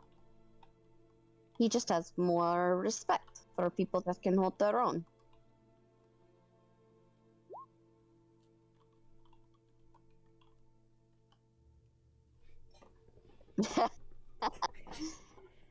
I think sparring would be a good idea. And I mean, haven't you guys kind of connected by cooking? Suppose so. He did essentially tell me to fuck off when I asked if he wanted help this time, though. Oh, please. He was just grumpy. You'll find that sometimes. It's hard to notice if you're not paying attention. But, you know, his ears just fold back a little bit, and his fur does this weird, like, bristly move thing. He's grumpy a lot. Just have to, you know, Meet them with a smile. That's what I do, and it seems to work for me. You know what also might work? Hmm. Giving him some drugs.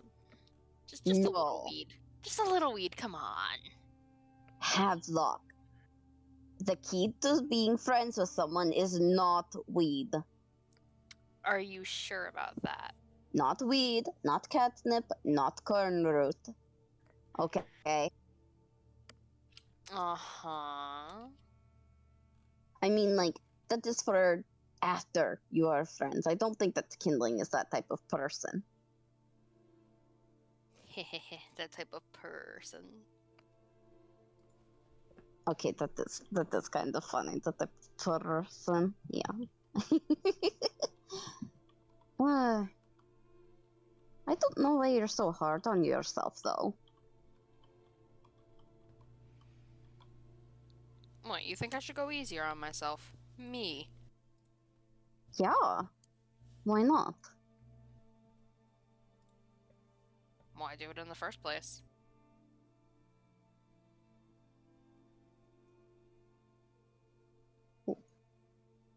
What does that mean? Why be kind to myself in the first place? Ah, okay. I mean,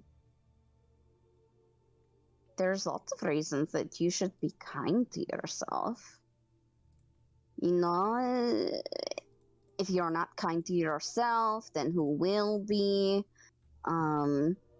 Thinking better about yourself improves your confidence.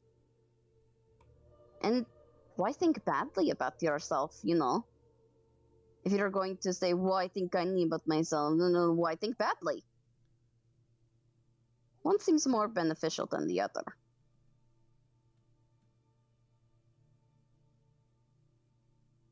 Have you had any more of those, episodes? Any, like, tugs on his earring? The matching earring? You're changing this subject. I'm genuinely asking. You're genuinely asking and changing the subject. Are you gonna answer? No, not yet.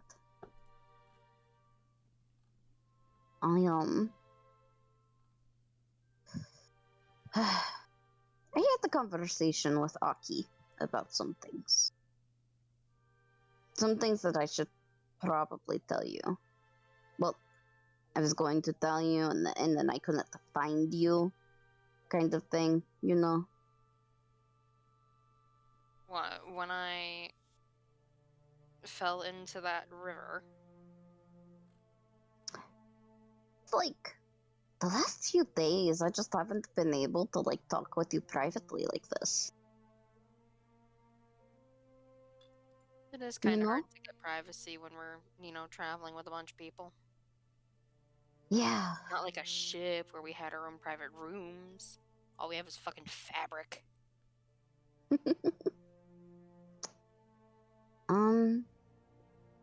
But yeah, we should talk about that in a little bit. First, I want to talk about your self-esteem stuff. I don't want to change the subject. I don't want it to be on me yet. Oh my god. No, we are not talking about this. We are. Come on, Havelock. Not like you're a bad person. Havelock just raises his single eyebrow, staring at her. You're not a bad person. You're a person that has had bad things happen.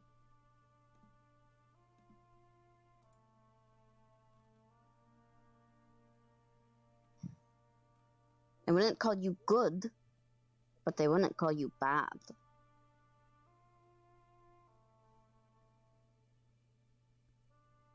I am what I am. She rolls her eyes at him.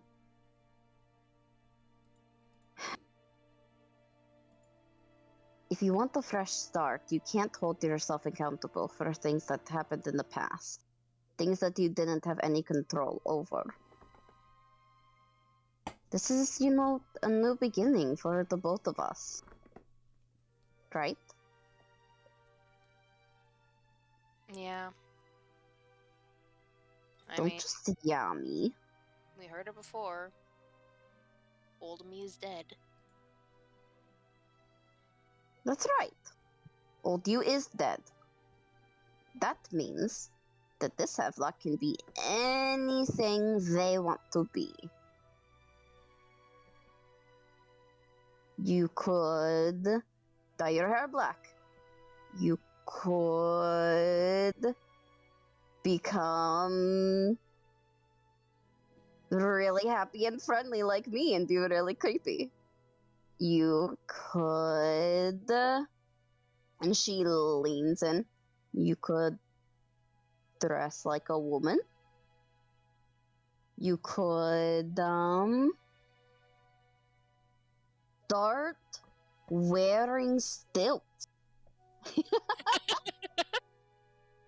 Havelock got tense at the dressing option and then kind of eases with the stilts. You want me to get taller?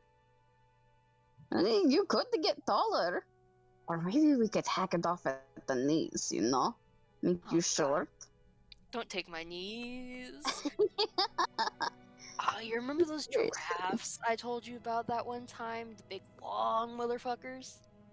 I still don't believe you about those. I could be a giraffe now. We can get You me some stilts. could. Or we could get like a polymorph, Or maybe we could find a really, really, really, really powerful person. He could make you into someone completely new.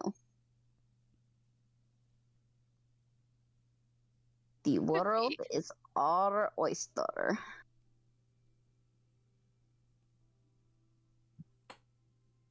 How about this? Mm-hmm. Tonight, I'm going to start reading to you a secret book I got. A secret book. Mm-hmm. That makes me happy. So I'll Yeah. show you I am trying to be happy.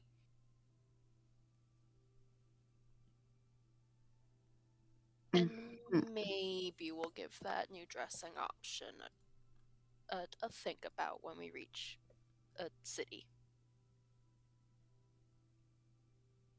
Okay. I can do that. Yeah.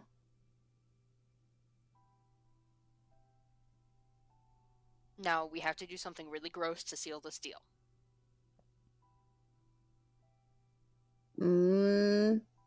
Are you talking about like spitting into each other's hands or like blood or what? We're each gonna have to take a sip of the mayonnaise. Ugh. Because you She, told like, me before we scrunches up should her not face. have blood mixed because that is bad.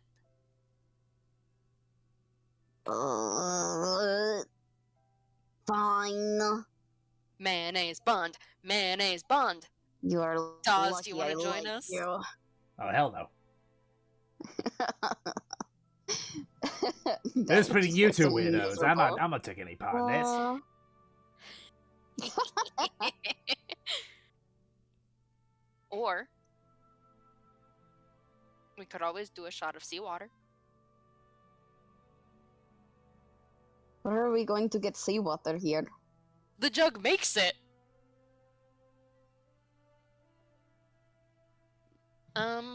I'll take the seawater, honestly. How long has it been since I used my jug? When did you last use it? Been a while. Okay. Can't produce one or more when this reaches maximum.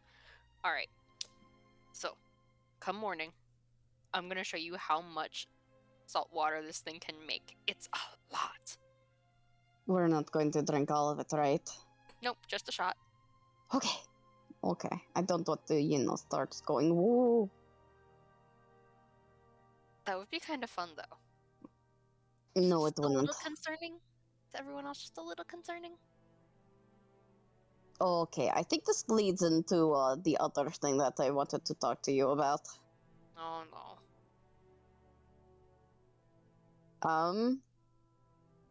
Yeah. And Mev's about to have that conversation with Havelock about her past. Yikes. Yeah, you get all the information that Aki has gotten. By the end of this, Mevalera has been forcefully brought into Havelock's lap, wrapped up in a hug. You are not going away. Oh, great. Yeah, that definitely leads into that other conversation, huh?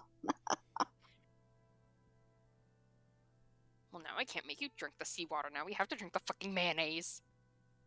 Oh, come on, I can drink the seawater. I'll be fine. It's just a little bit. You are not going to drink the seawater. I want to drink the seawater, not the mayonnaise. Havelock, please. No, you get mayonnaise now.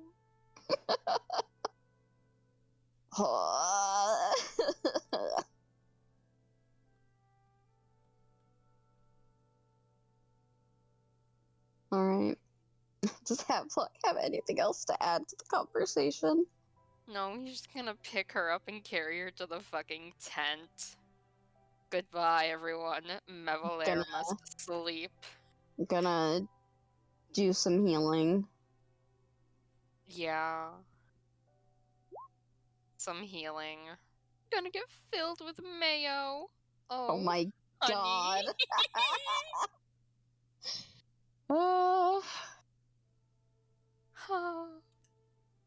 Fuck.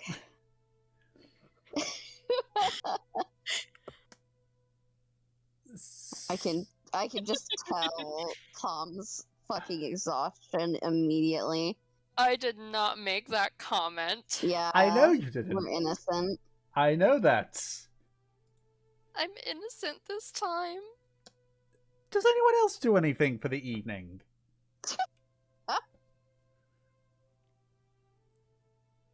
Does anyone else want some mayonnaise? We can make some sandwiches. Do you have any bread? What the fuck? We got rations. Yeah, we got a fuck ton of rations, dude. Oh, fair enough. Nate's like, oh no, I feel the rage of a Brit from all the way over here. What do you mean? You were not paying attention, clearly. Got it. No, wait. So why the anger of the Brit? You really haven't paid attention to the last 5 minutes. Yeah. No, I have, but the Brits The like mayo bond, and then look at what Kinling said. When Havelock took Aki, not Aki, when Mev was taken into the tent by Havelock, he then responded, and they responded with that, and I'm just there like, okay, this is what I signed up for. fair enough. Do you mind if after, like, whoever does what they want to do, if we take a quick break? That's exactly why. That's why I was asking if anyone was going to do anything, Yep. because I was going to have us have a break. What did I return to? You don't want to know. Best you don't know. Now I want to know. Well, I'm not the one to tell you. Okay, if that's the case, do you have anything that you're doing, Aki, or no? No, he's still pretty worn out from the old plant growth. Alrighty. If that's the case, then, yeah, the people that do that are going to do the watches, just roll your perception checks now, and I'll describe what happens after we've had our small 10-minute break. Yep. Okay.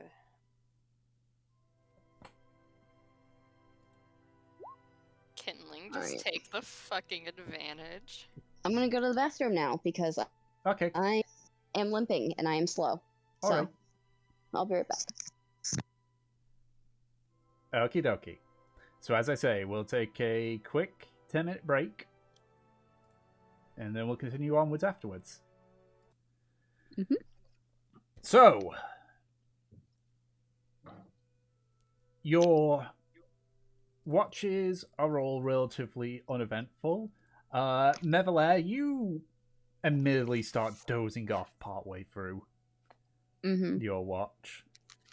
What was my perception roll again? You got a 5. Oh, nice. I blame Havelock.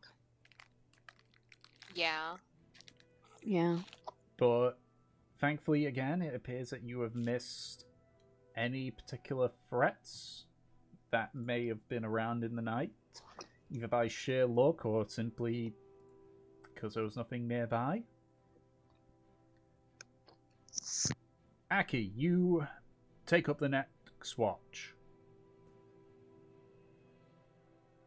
You sort of listen, and the only thing you sort of hear is a wolf howl, far in the distance, too far to be of any threat. The direction it's coming from appears to be back towards the river. But again, you just listening and sort of trying to do some calculation in your head. Don't seem to be much of a threat. And even if it was a threat, it'd take a very long time for it to get there, probably. Okay. And then for the final watch, Killen and Havelock, you both sort of go into the normal process of slowly starting to get things ready to start cooking for when the sun is up and everyone's awake. The sky is clear on this day, and there's nothing at all that's causes a threat. You're able to get through your watch without running into any issues.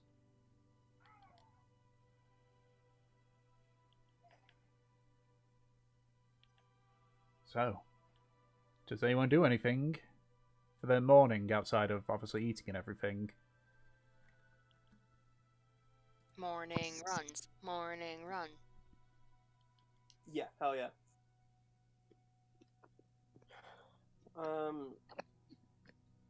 Aki is up and at him in the morning, and we'll sort of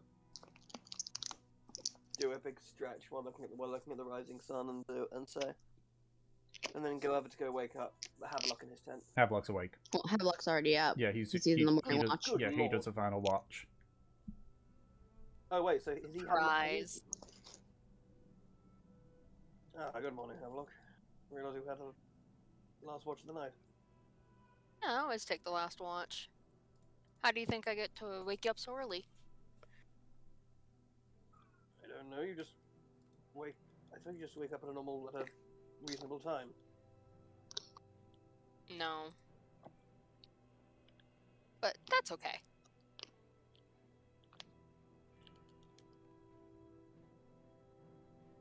Is Havelock gonna be brave and invite kindling? Yeah. He's gonna go, knock on Kindling's tent? Kindling!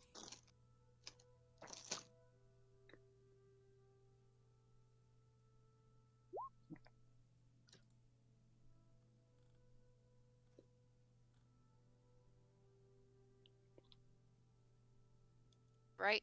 He was on watch with me. I'm a fucking idiot.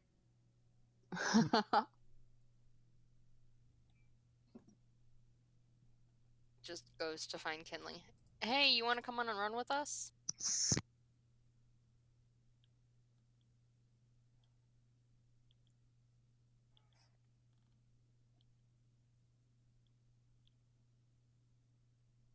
Do you think we should make Mev come with us? Well, in that case, shouldn't we try to make... If we're doing that, shouldn't we try to make Marine come with us? Or like the whole ballet gang of us going on a run together? It's boys' night. She can come run on her own if she really wants to. Dawn has broken. It's boys' morning, isn't it? Yes. Alright, boys. Let's get running. Said no girls allowed. Mev is a threat to how charismatic Havelock can be. Yes, she is. Wow. He is in worry mode for her. Wow. So we blasting nips as well. Always. Yeah, I guess Havelock goes to take off his shirt and goes, "Oh yes, right, as tradition demands, take off his shirt as well."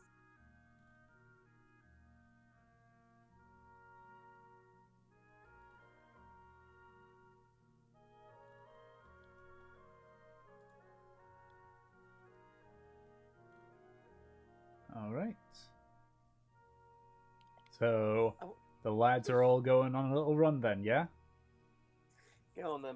What does Thingy's torso look like? Is he just basically like did he just look like a Jack Doo but covered in hair?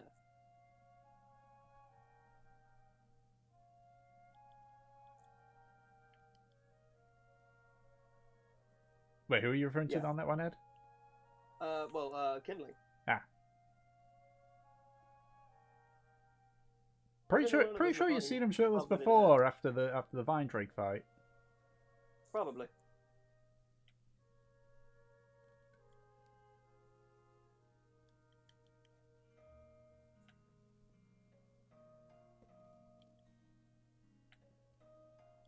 Oh yeah, good point. I know, but I'm trying to picture it in my mind.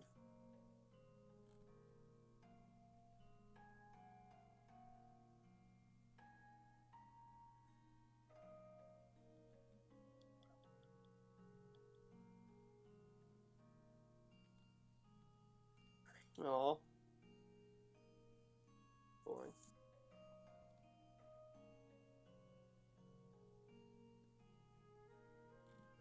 All right.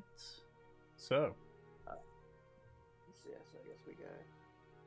Who's leading the way for the runs? We don't get lost in the woods.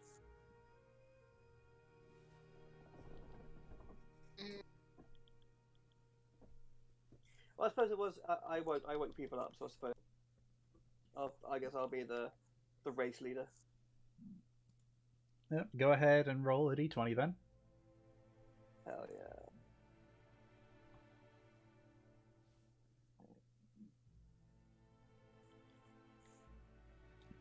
Two. Really?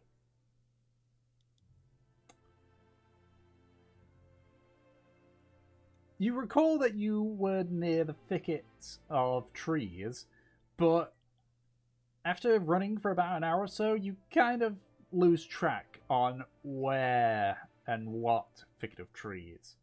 To the point where, Mev, as you wake up, nobody's in the camp. Yeah. It's Marine, just Nobody. Is Marine with us? apparently Yeah. So basically, Mev, yeah, you're alone in the camp. the only great. the only other person there is Crispy.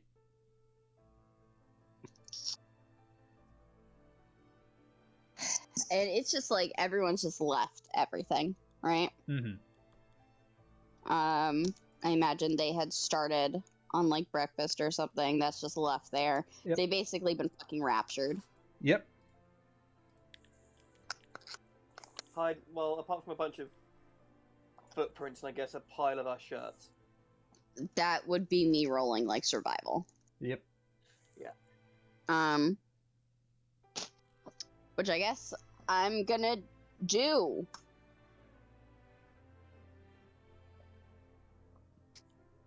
I can't believe we left Mev by an unattended fire.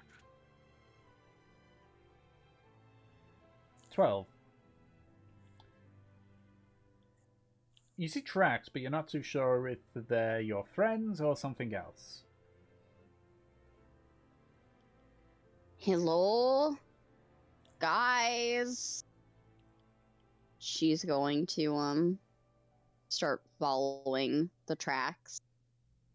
They just left me. I think. Do you think they were hurt? We did not see any blood, did we? And the horse is still there and unharmed. Yeah. I don't know. It's weird, right? Weird indeed.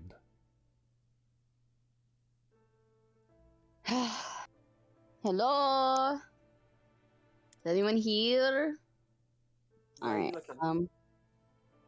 well, hold on. What do I roll to see if I get lost? Make another survival check, I'll say.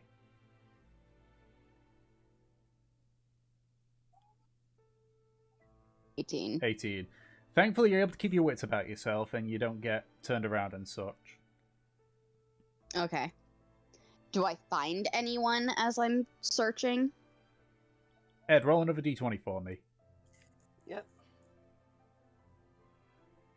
Nope.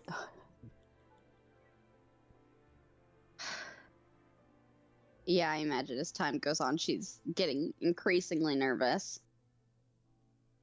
You don't think anything actually happened, right? Because we didn't see anything and we didn't hear anything. Some of your friends are pretty loud. I would have thought if they had came under attack, they would have made plenty of noise.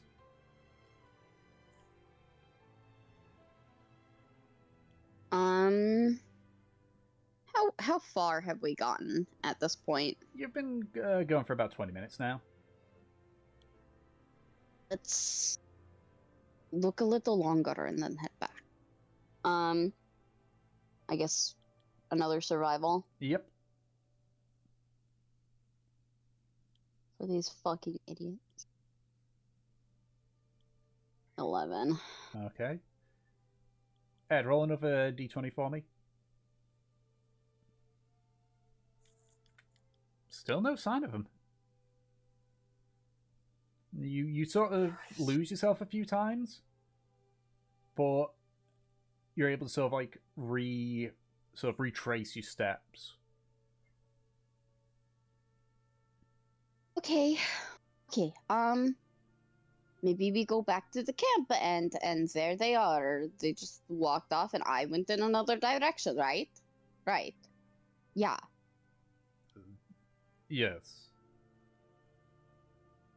I mean, they didn't just they didn't just leave me here, right? I do not know. I mean, it's odd that they would leave the horse here. That isn't encouraging.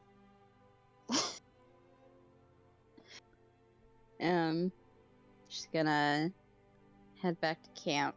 Do I have to roll another survival? One more survival, yeah. Alright.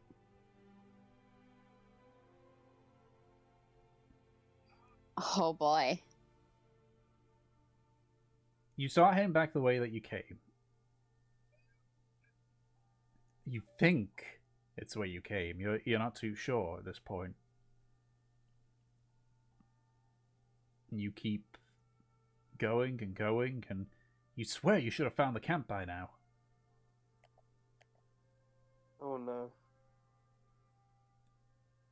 At this point, Okay. you sort of get the feeling that it sort of dawns on you that you're probably lost.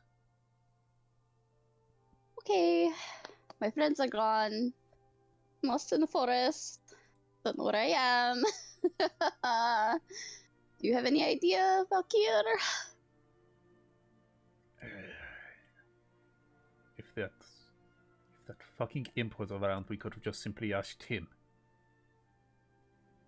Yeah, where is Dawes? Well, he's not. He's probably with Havelock. Dawes is not with Havelock.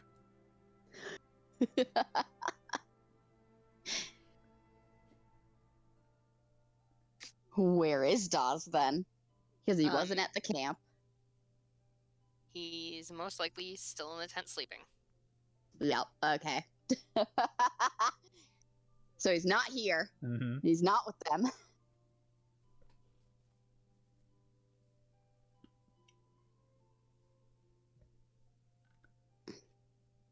So, does Valkyr have any insights in where we are? You sort of get the feeling that he's deep in thought. So it's like, if you find the river again, find the river, follow it back to the bridge. We might be able to retrace our steps to the camp. Right, that's right. Okay, okay, we'll be fine. You know, we're not stranded. Whew, okay. Alright, make another survival check. And Ed, make another d20 roll. This is strictly for you just to try and find your way back to the camp. Hey, Ronnie boys, anyone else feel really guilty right now? There we go. 11. Okay. So eventually, the boys arrive back at the camp. Just Have fun. Just like Mevela is just like sat in a ball crying, and we come in saying, "Okay, guys, good hustle, slap hands, slap hands." You see that Mev's tent's open, Okay. but she's not inside of it. The only one that you can sort of see, sort of like perched on top of a tent, is Dawes. Okay, I'll come back and say, I'll sort of go, Mevela? Mevela, we're back. Sorry, we just went for a morning around. Whereabouts are you? No sound. Oh dear. Perhaps she. Oh, wait. Maybe she just went to go use the bathroom. I'm gonna go check the close trees. Perhaps.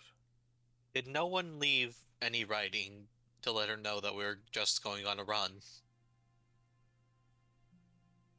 Well, normally someone is still here, and that's usually you, Marine.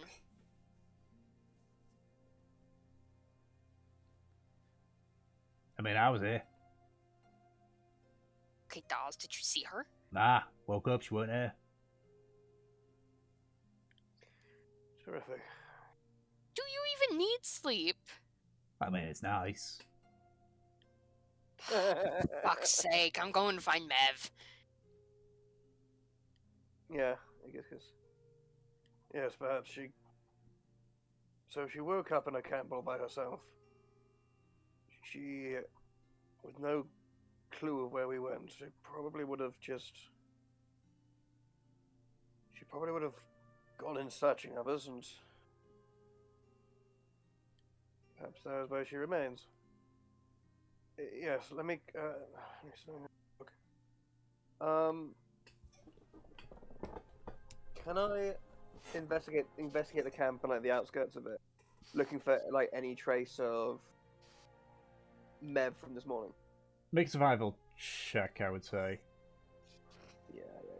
As you, it's like you just hear Dawes go, fine. Just so like you watch, she just sort of like leaps up and turns into a raven, heads skyward. Investigation. Oh, that's wrong one. Ah, sorry, wrong one. Survival. There we go. And then this is one of the ones where I get a D4. There you go, 19. All right. It's easy enough for you to find the trail that the four of you had left, and you can see there's a smaller set of footprints that sort of fall alongside it. No, Mev footprints.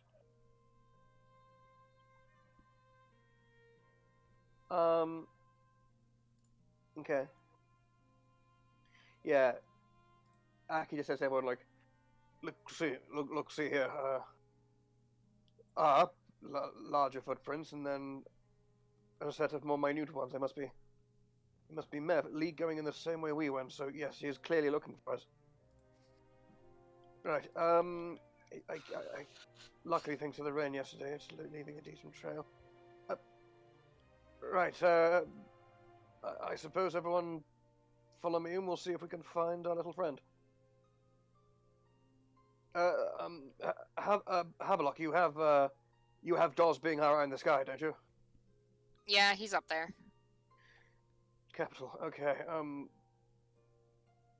Right. In that case, we follow these tracks and keep our eyes peeled for unmistakably Mev. Alright, I guess follow me then, and he'll start walking down the. He'll start walking in the footsteps of.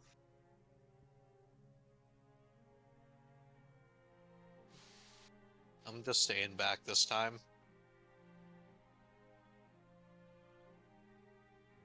Okay. Just in case she finds her way back. Indeed, we don't want to be essentially trying to going in circles, desperately trying to find one another, just beyond our cone of vision for the whole day. Okay, if that's the case, I would like basically anyone that's searching for Mev to make, either if you're following the tracks, survival checks, or if you're actively looking out for perception checks. Mev, I need you to make a survival check, and I will roll a perception check for Dawes. Fuck. Fuck, fuck, fuck, fuck, fuck. Oh, what do I run into? Oh.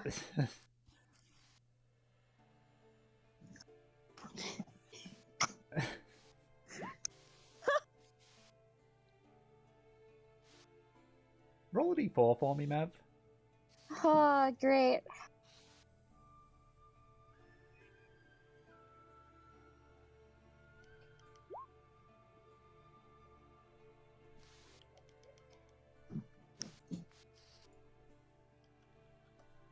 Okay.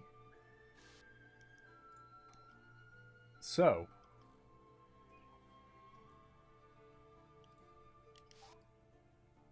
Unfortunately, Dawes rolled a 1. Just what I'd mention on his thing. But the rest... But the rest of you continue to search for Mev. Unfortunately, in combination with the natural 1, and the path that Mev was going, you don't spot her.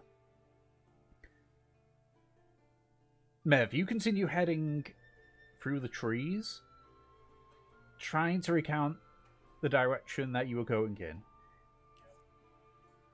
But then you hear the sound of running water again, and as you sort of go through the next thicket, you see another river. This time going right to left.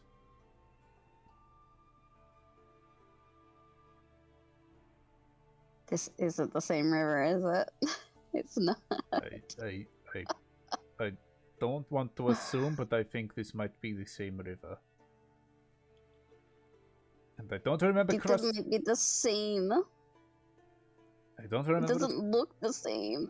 We could be further down. What's your passive perception, Mav? My passive perception is a 13.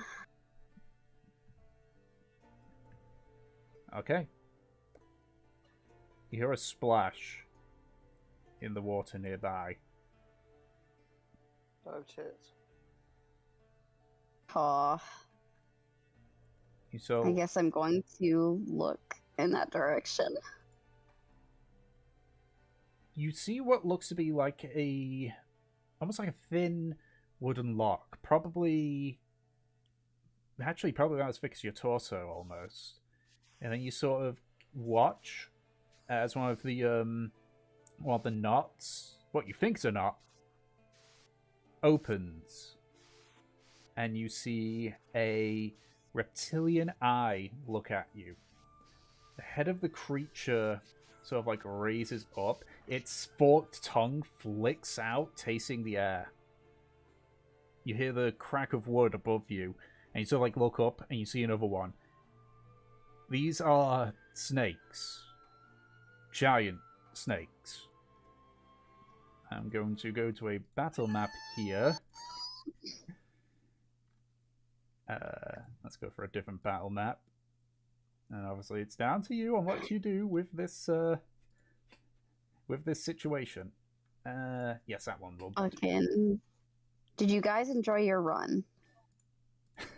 You know what I did? So, I'm going to just go here. Unfortunately, I'll say it bluntly, because you guys don't know where Mev is. You have no part in this fight. So, Mev, you are around here. Oh boy, that's a lot bigger than it should be. Don't know why that A was. lot bigger than it should be. Yeah, I don't know why. Don't know why it was 20 plus things. That means all the other ones are probably going to be giant. That's going to make me sad. So, you've got this one here. That's going to be absolutely massive, I bet. I don't know why it's going to be absolutely massive, but it is. I guess it's not. For roll 20, being roll 20, I guess. Yeah, that's definitely. Actually, no, that is. I think. Yep, no, that's definitely right.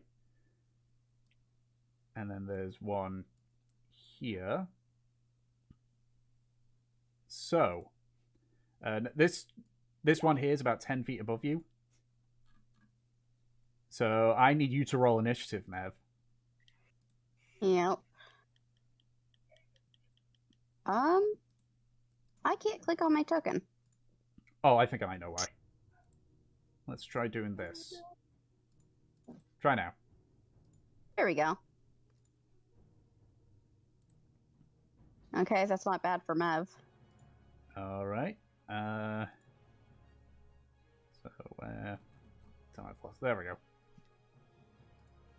So, given you're the sole participant in this fight, do you want me to roll initiative for the individual ones, or for all, or for them to go at the same time?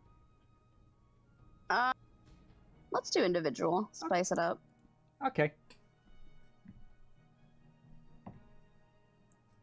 Okay, one was absolutely shit. The other one was okay.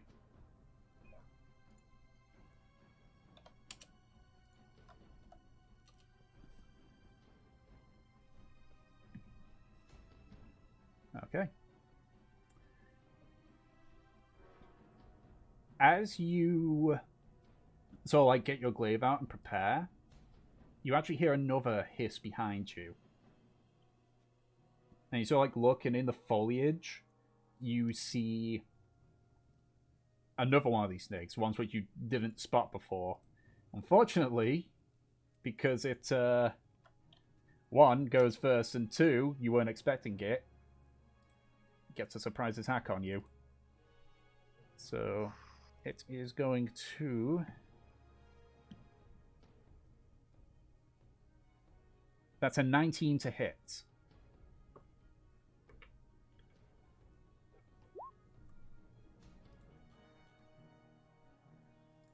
Does 19 hit, Mev?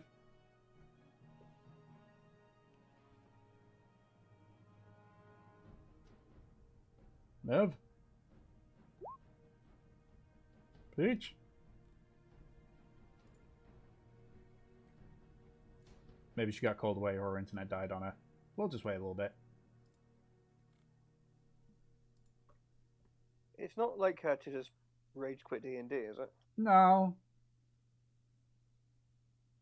I think she's just got called away for something.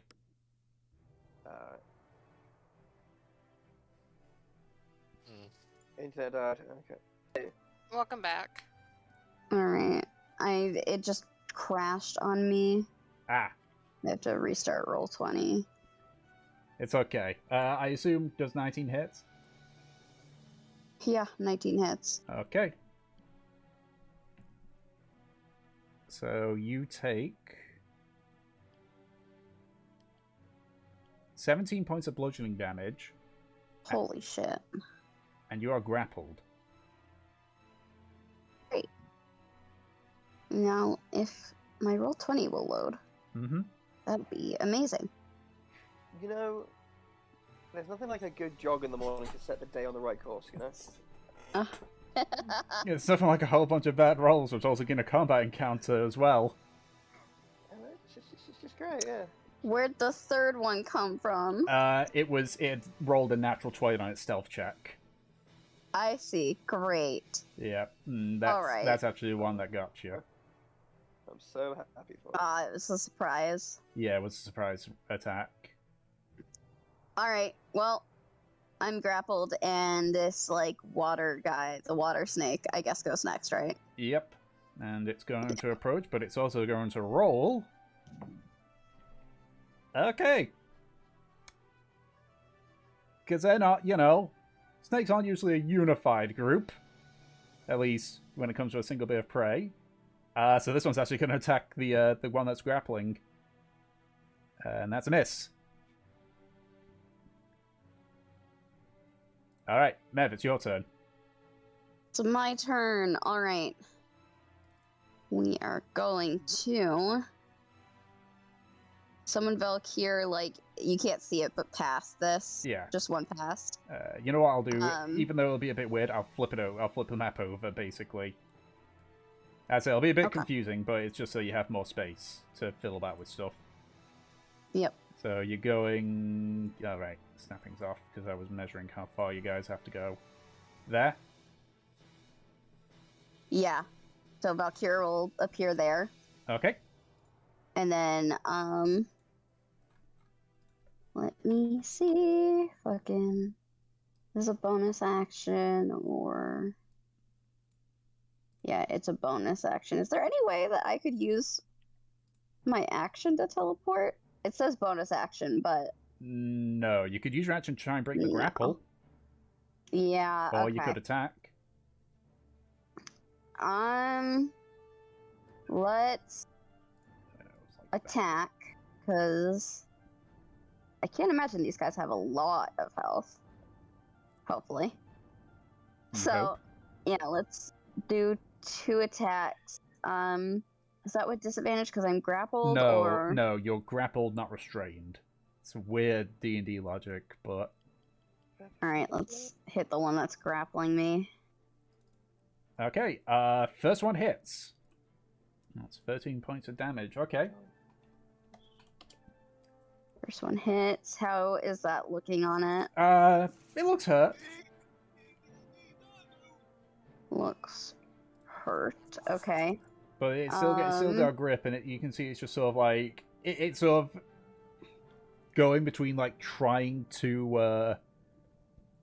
like, it's being if it wants to try and bite into you to sort of, like, save the meal, or fend it off from the other snake. I would like to use my sweeping attack on that first one. To knock it prone, yeah? No. No? To, it hits, 2 of them. Oh. So I can attack the first one, and then I can attack, this one that it's trying to, like, fight. Okay. Don't you also roll extra damage with the maneuver thing? I'm pretty sure let me just... I'm pretty sure you had it. I'm pretty sure you had the damage to roll. And just for future, with the attacks, I think it says you have to usually declare it, but I'll allow it given the situation you're in. Yeah.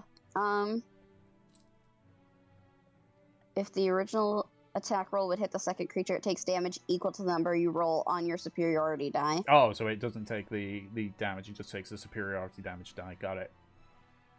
I think yours is a D6? Yeah, mine's a D6. So go ahead and roll D6.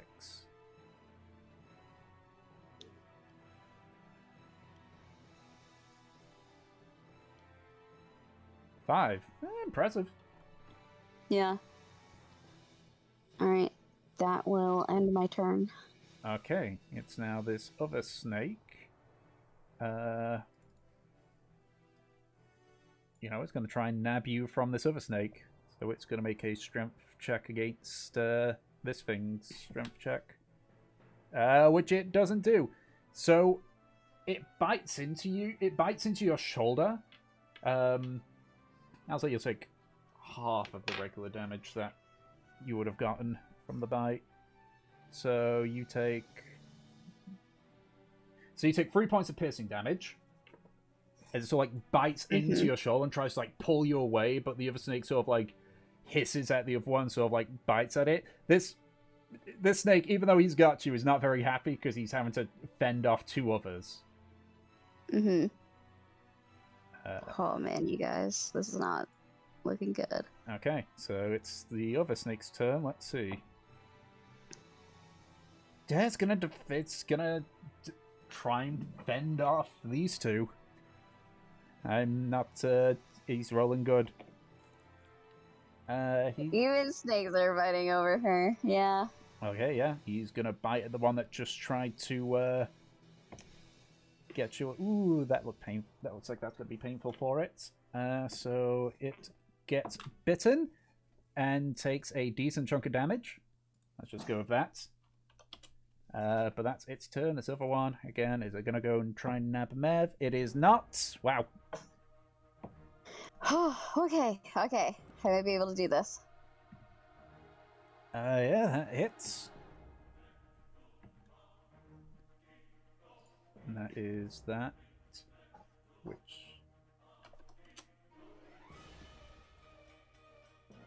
Okay. It's now your turn, Mev. Fantastic. I'm so glad. I would like to fucking teleport over to Valkyr's place. We're gonna switch places. Okay. Yeah, because if I remember correctly, you can still, if it's a blink kind of ability, you can just casually get out of grapples. Yep. Then just let me check something real quick.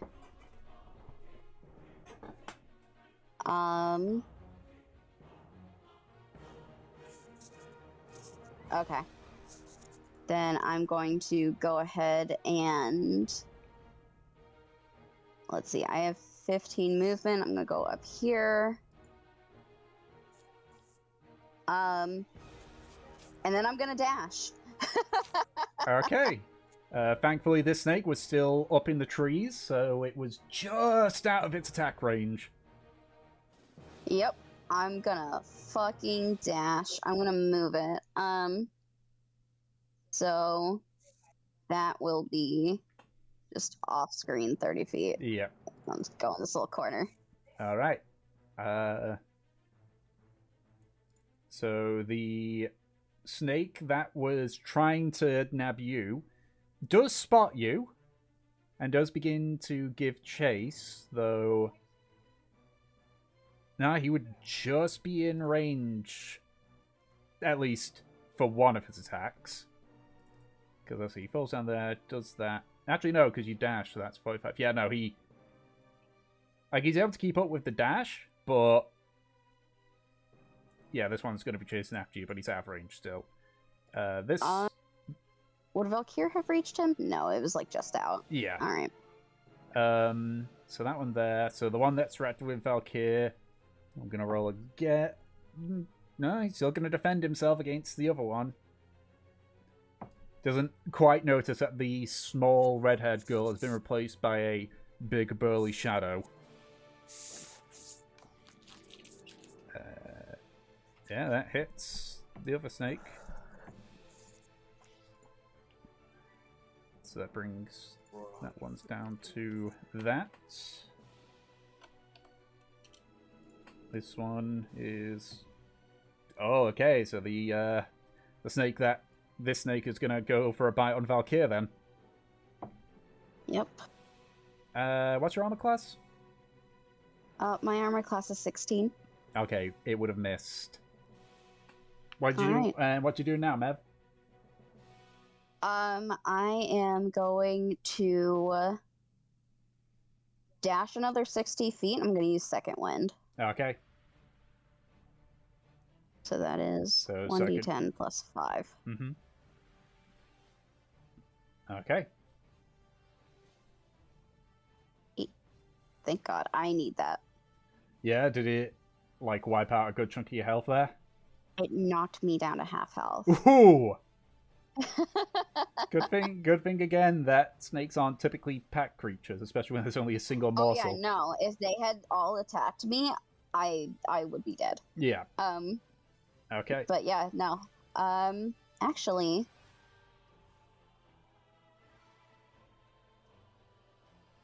I'm gonna action surge. Okay. Bloody hell. I'm gonna action surge, and Valkyr is gonna attack them twice.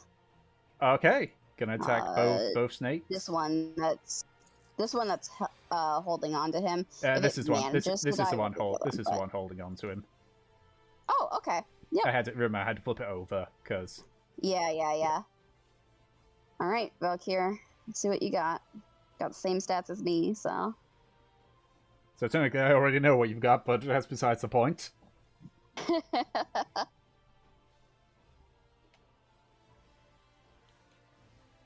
Yeah, both hits.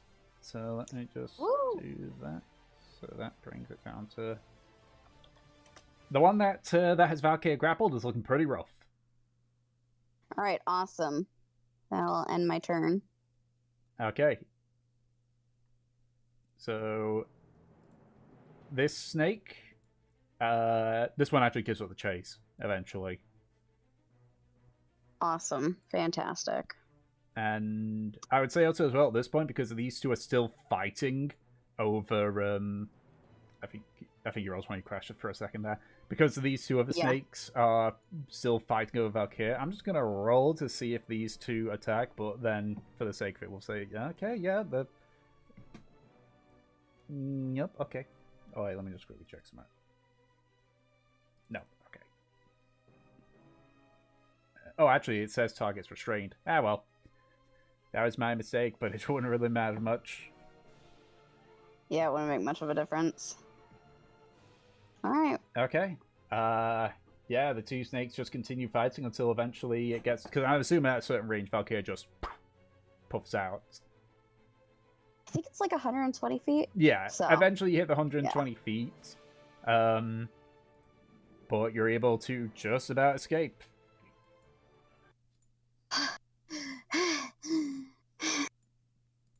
I think we went the wrong way.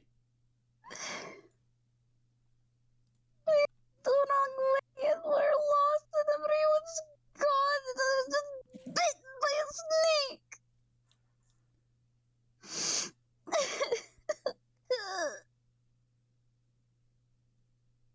I don't think that it's chasing after us.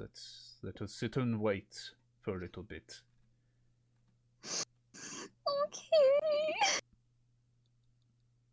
Mev just like finds like a tree and just curls up. Valkyrie self-manifests himself. We're stranded. Do not worry. This isn't the first time, and the odds are more in our favor now. We'll be fine. We'll be fine. Okay. Just give me a couple of minutes. Of course. I will stand here and let them know if I spot them.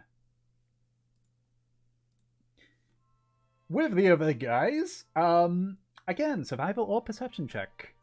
As Daz is going to do that. Aki would still be just following the tracks. Okay. And then... Oh, hold on. There you go, 17. 17.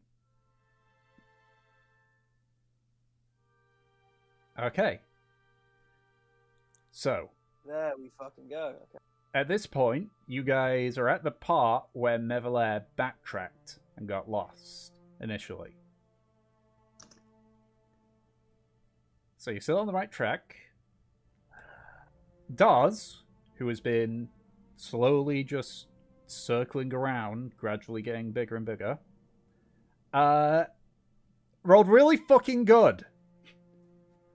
Even with disadvantage, because looking through the trees. I think Ooh. it does. Mev, after about 10 or so minutes, you hear a voice. Hello. And you sort of like look up and you can sort of see tail embedded into the trunk of the tree, sort of like dangling upside down, arm crossed with a little toothy grin, is the familiar bow-tie adorned face of Daz. And she like leaps up and grabs him, puts him in a hug. You found me. Yep, yeah, I did. Oh, me. Oh, I'm sorry. I'm sorry. Nope. Mev lets him go. Yeah. Hey, Valkyrie. Hello, Daz. You found me. Yeah. Took a while. The others are looking for you as well. But, So like taps the side of his head. not close enough to tell him no. Okay. She wipes her tears.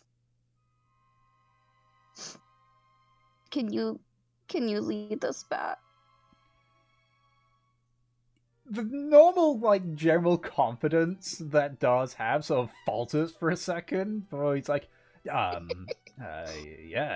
totally, totally can do that, yeah. Fucking does. Oh.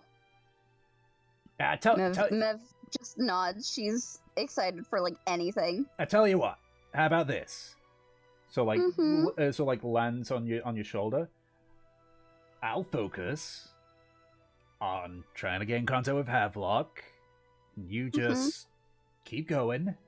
See if you can find your way back in that way. If I find Havelock, then I can direct them to you.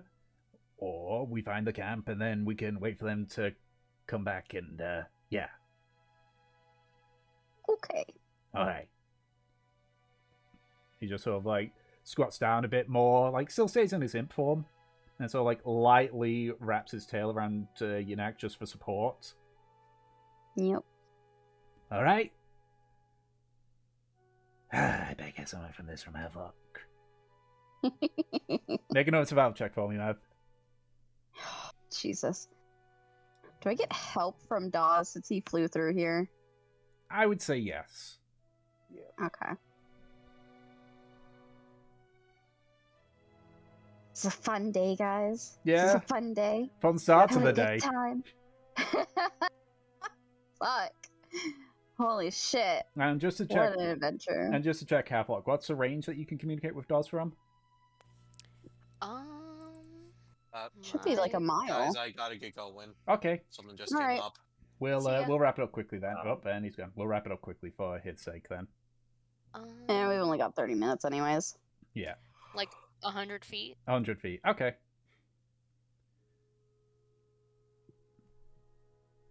I'll just put in the chat there.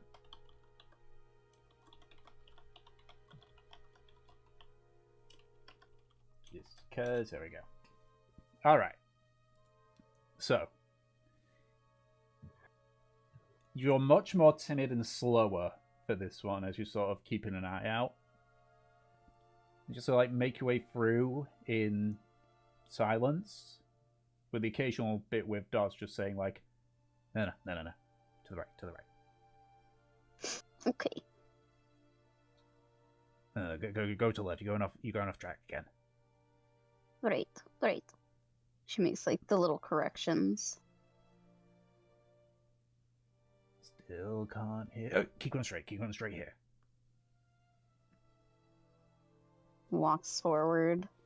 And eventually, after about 20 minutes, you see through the trees, you see the metallic form of Marine.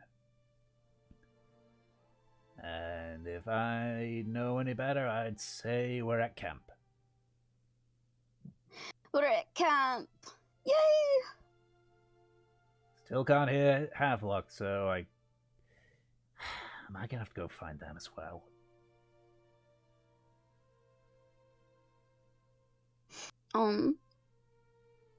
What were they looking for? You. They were looking for me. Did they follow and she points to her little feet tracks. Yeah, it sounded like it. Yeah. They were following your tracks, and I assume you were following their tracks.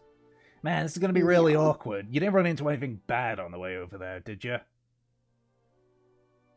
She stares at him, and then she looks at like the giant snake bite in her shoulder. I should probably go find him myself. Okay. You get into the camp, all right? And I'll Havelock definitely owes me for this one. And he sort of like turns into a raven and flies off. Yeah, Mev will head back to camp, and she'll start like basically bandaging herself up. Marie notices you showing up. It's like, oh, hello, Mevelair. Hi, Marine. Do you require assistance?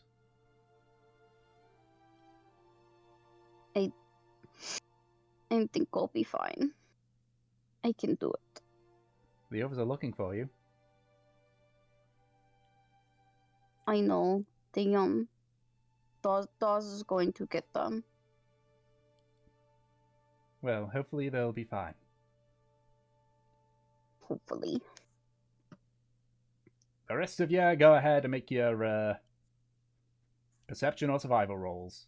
I'm also going to do a perception check this time. It's time for Dawes to try and find Havelock.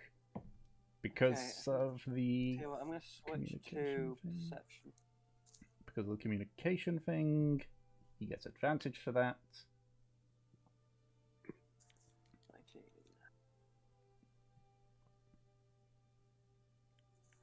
Okay. Thankfully again, Dawes coming up clutch. Rolled an 18 for a 21 total.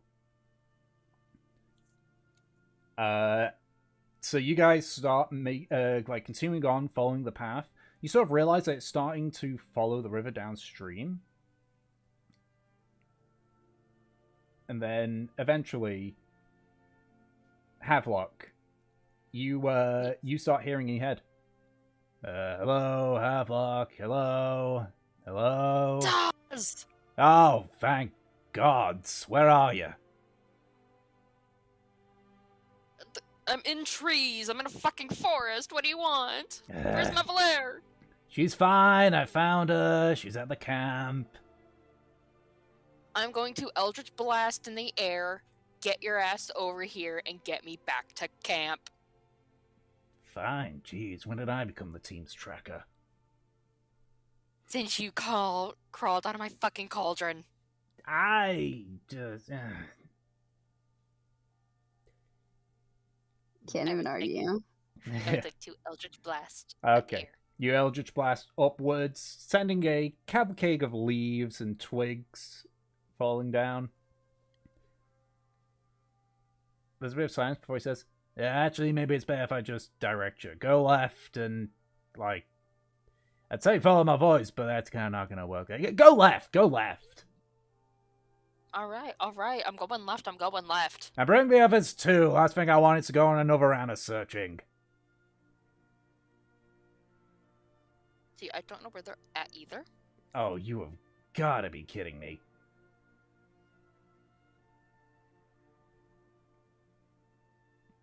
Please tell me you're kidding me. No, but I have a way to find everyone. For the love of the hells, please do.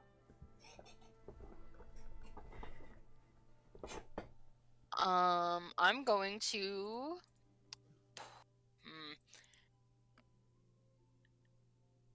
God, this is gonna be level 2. Okay. No need for a perception check on that one. You just sort of... you sort of like rub your hands together. There's sort of like an arc of electricity here and there before you just slam your hands together, and there's just a deafening sound of thunder. I mean, it says audible to 300 feet, but I'm pretty sure at second level it's got to be even further than that.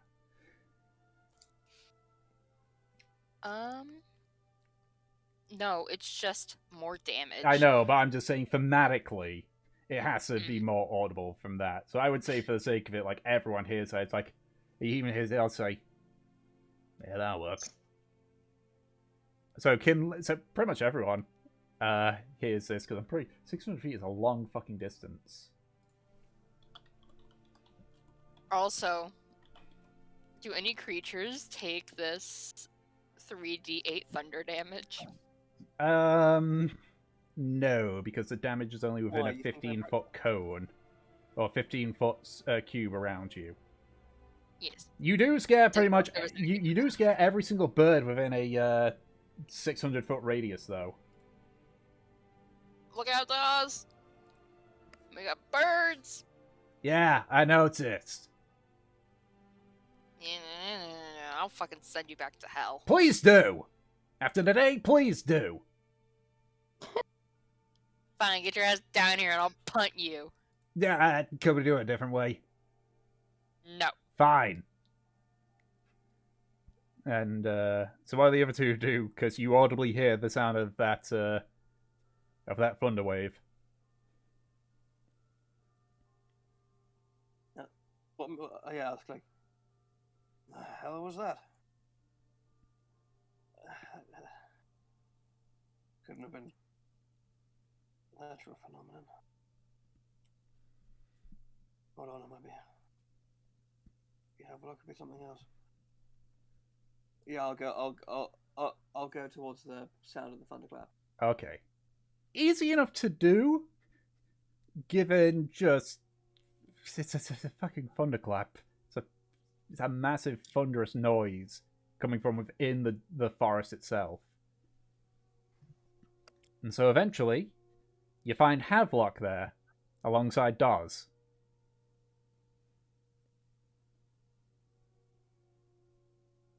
Hi, guys. Where in all the hell did you get up to? Mev's back at camp, but I didn't know where the fuck you guys were, and I thought, oh, they'll come to the lab. Boom, that probably means Havelock exploded something. And I presume it did, yes. Didn't it? There's a lot of Yes, trees it with their bark just completely ripped off from the force of it. There's just like you can just see there's like a circle of destruction around him. Not like flaming, but like a lot of debris has been blasted about. Havelock, may I be candid for a moment? Yes.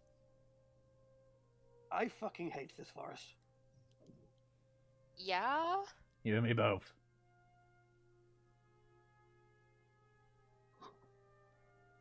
So, anyone know how to get back to camp? Dawes does.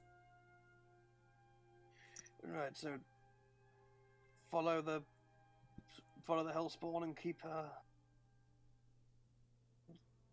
and trust our intuitions, basically.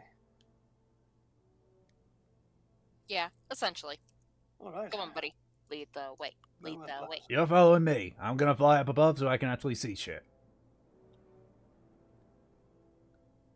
Aki, if you want to carry me, I can keep my eyes with Dawes and just point in the direction.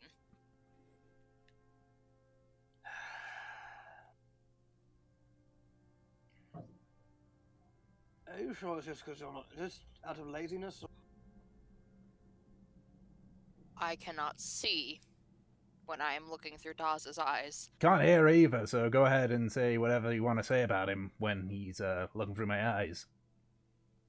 Alright, I'm just gonna fucking throw you in the oil. Please do! It means I get to go back to the hells. I get to go home. Oh, you're getting drowned in mayonnaise now. Oh, for the... If it means I get home, that's whatever. Alright, fine. You meld your senses with Dawes and I'll carry you. You know the old Scooby-Doo and Shaggy scared hop up into someone's arms thing? Yep. That's just what Havelock does to Aki. I mean, it's essentially a bridal carry that they do. Yeah. Okay. Okay, hold on. I want to see how... Can I roll a dexterity check to see how quick his reactions are? Sure. This. Okay. It's not a flawless catch into the Scooby Doo. It's he sort of half stumbles and like one of your when your legs go like hits the ground. But apart from that, like he's carrying most of you, and he's kind of just. I'm guessing you're out like a light. I mean, he's not out. Repeat that. I was just gonna say repeat the last word. I did not catch it because of the accent. Are you out like a light? Yes. Lovely. Okay, in that case, Aki will, using his big beefy arms, would switch it from just an awkward bridal carry into more of like a fireman's carry. And then I guess we go off following Dawes. Alright. He flies up through the trees again. Havelock, you're looking through his eyes, I assume? Yes. Yeah, he stays in his imp form this time.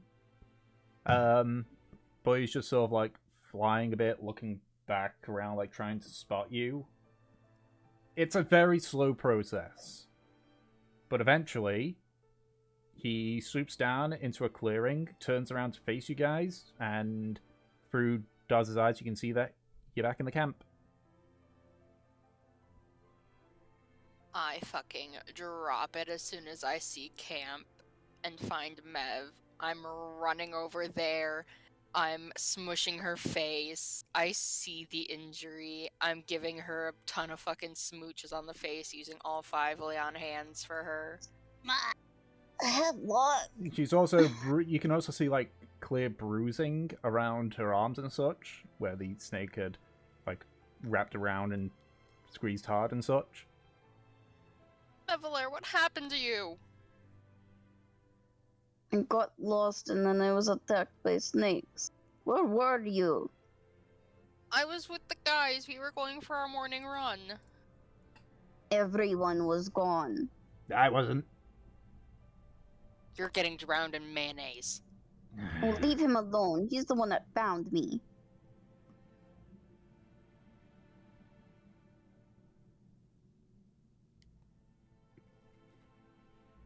Are you poisoned? Are you very badly damaged?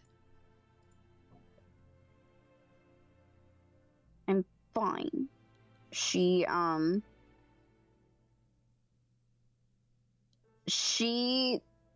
looks just so upset. But she's going to go over to Dawes, and take him, just in her arms. You can't treat him right. I'm going to take him. He's a very nice boy. As a person from the hells, I resent that statement. You are a very evil boy. I'll take it. Yes. He's soft. He couldn't be evil if he tried. But come on. Come on, what? Just come back here, sit down. We'll make you something to eat real quick. I want to get out of here now. I mean, to be fair, I had a look. The food's fucked. So,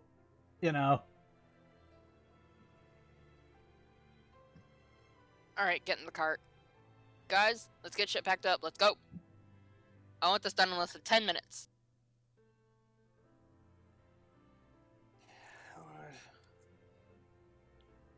Yeah, now Q to start packing up his stuff. She is gonna go curl up in the cart and just take out a ration, like give Dawes like a piece of jerky or something. Are you still like holding Thank you. Dawes like a teddy bear? Yes. To be honest, Half-Luck would have been really pissed if I had left you to die, so... Is that why you did it? That why you found me? I mean, that's mostly the reason. Be honest, you like me. Make a persuasion check.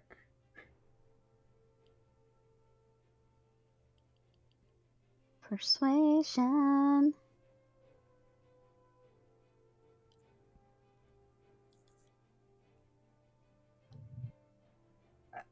A little bit. A little bit.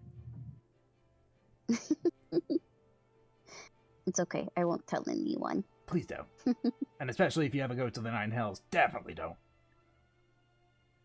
Right.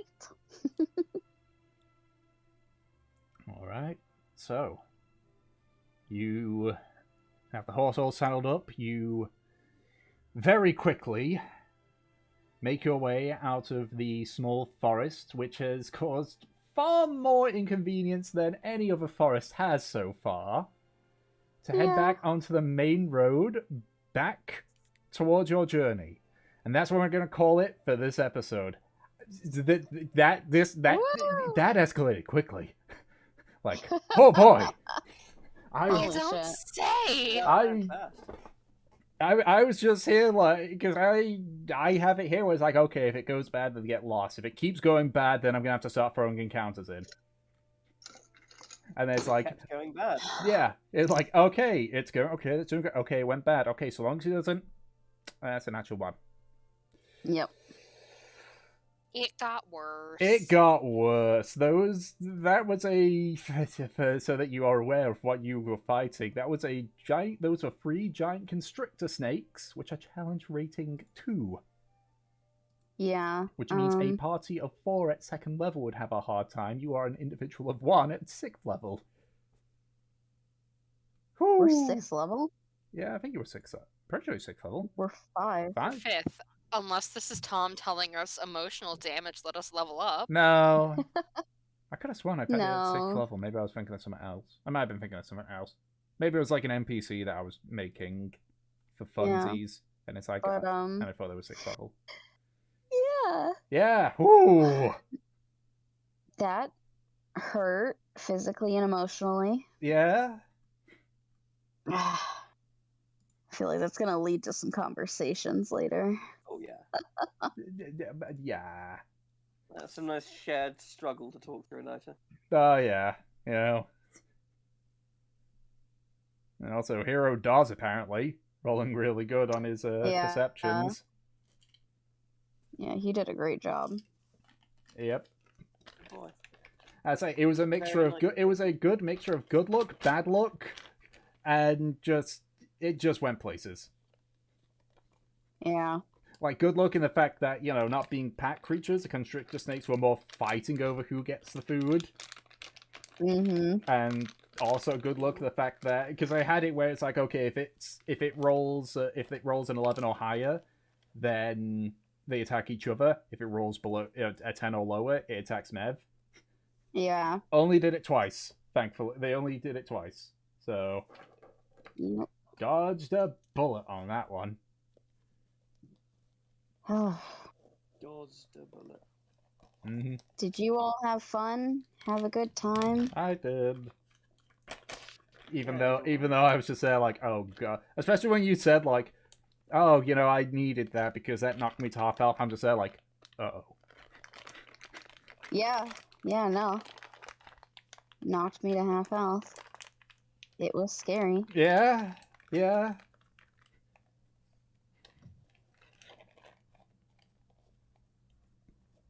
Whew. That's all I gotta say, just whew. Imagine if you had killed me. Well, then I wouldn't forgive myself for ages. Fucking.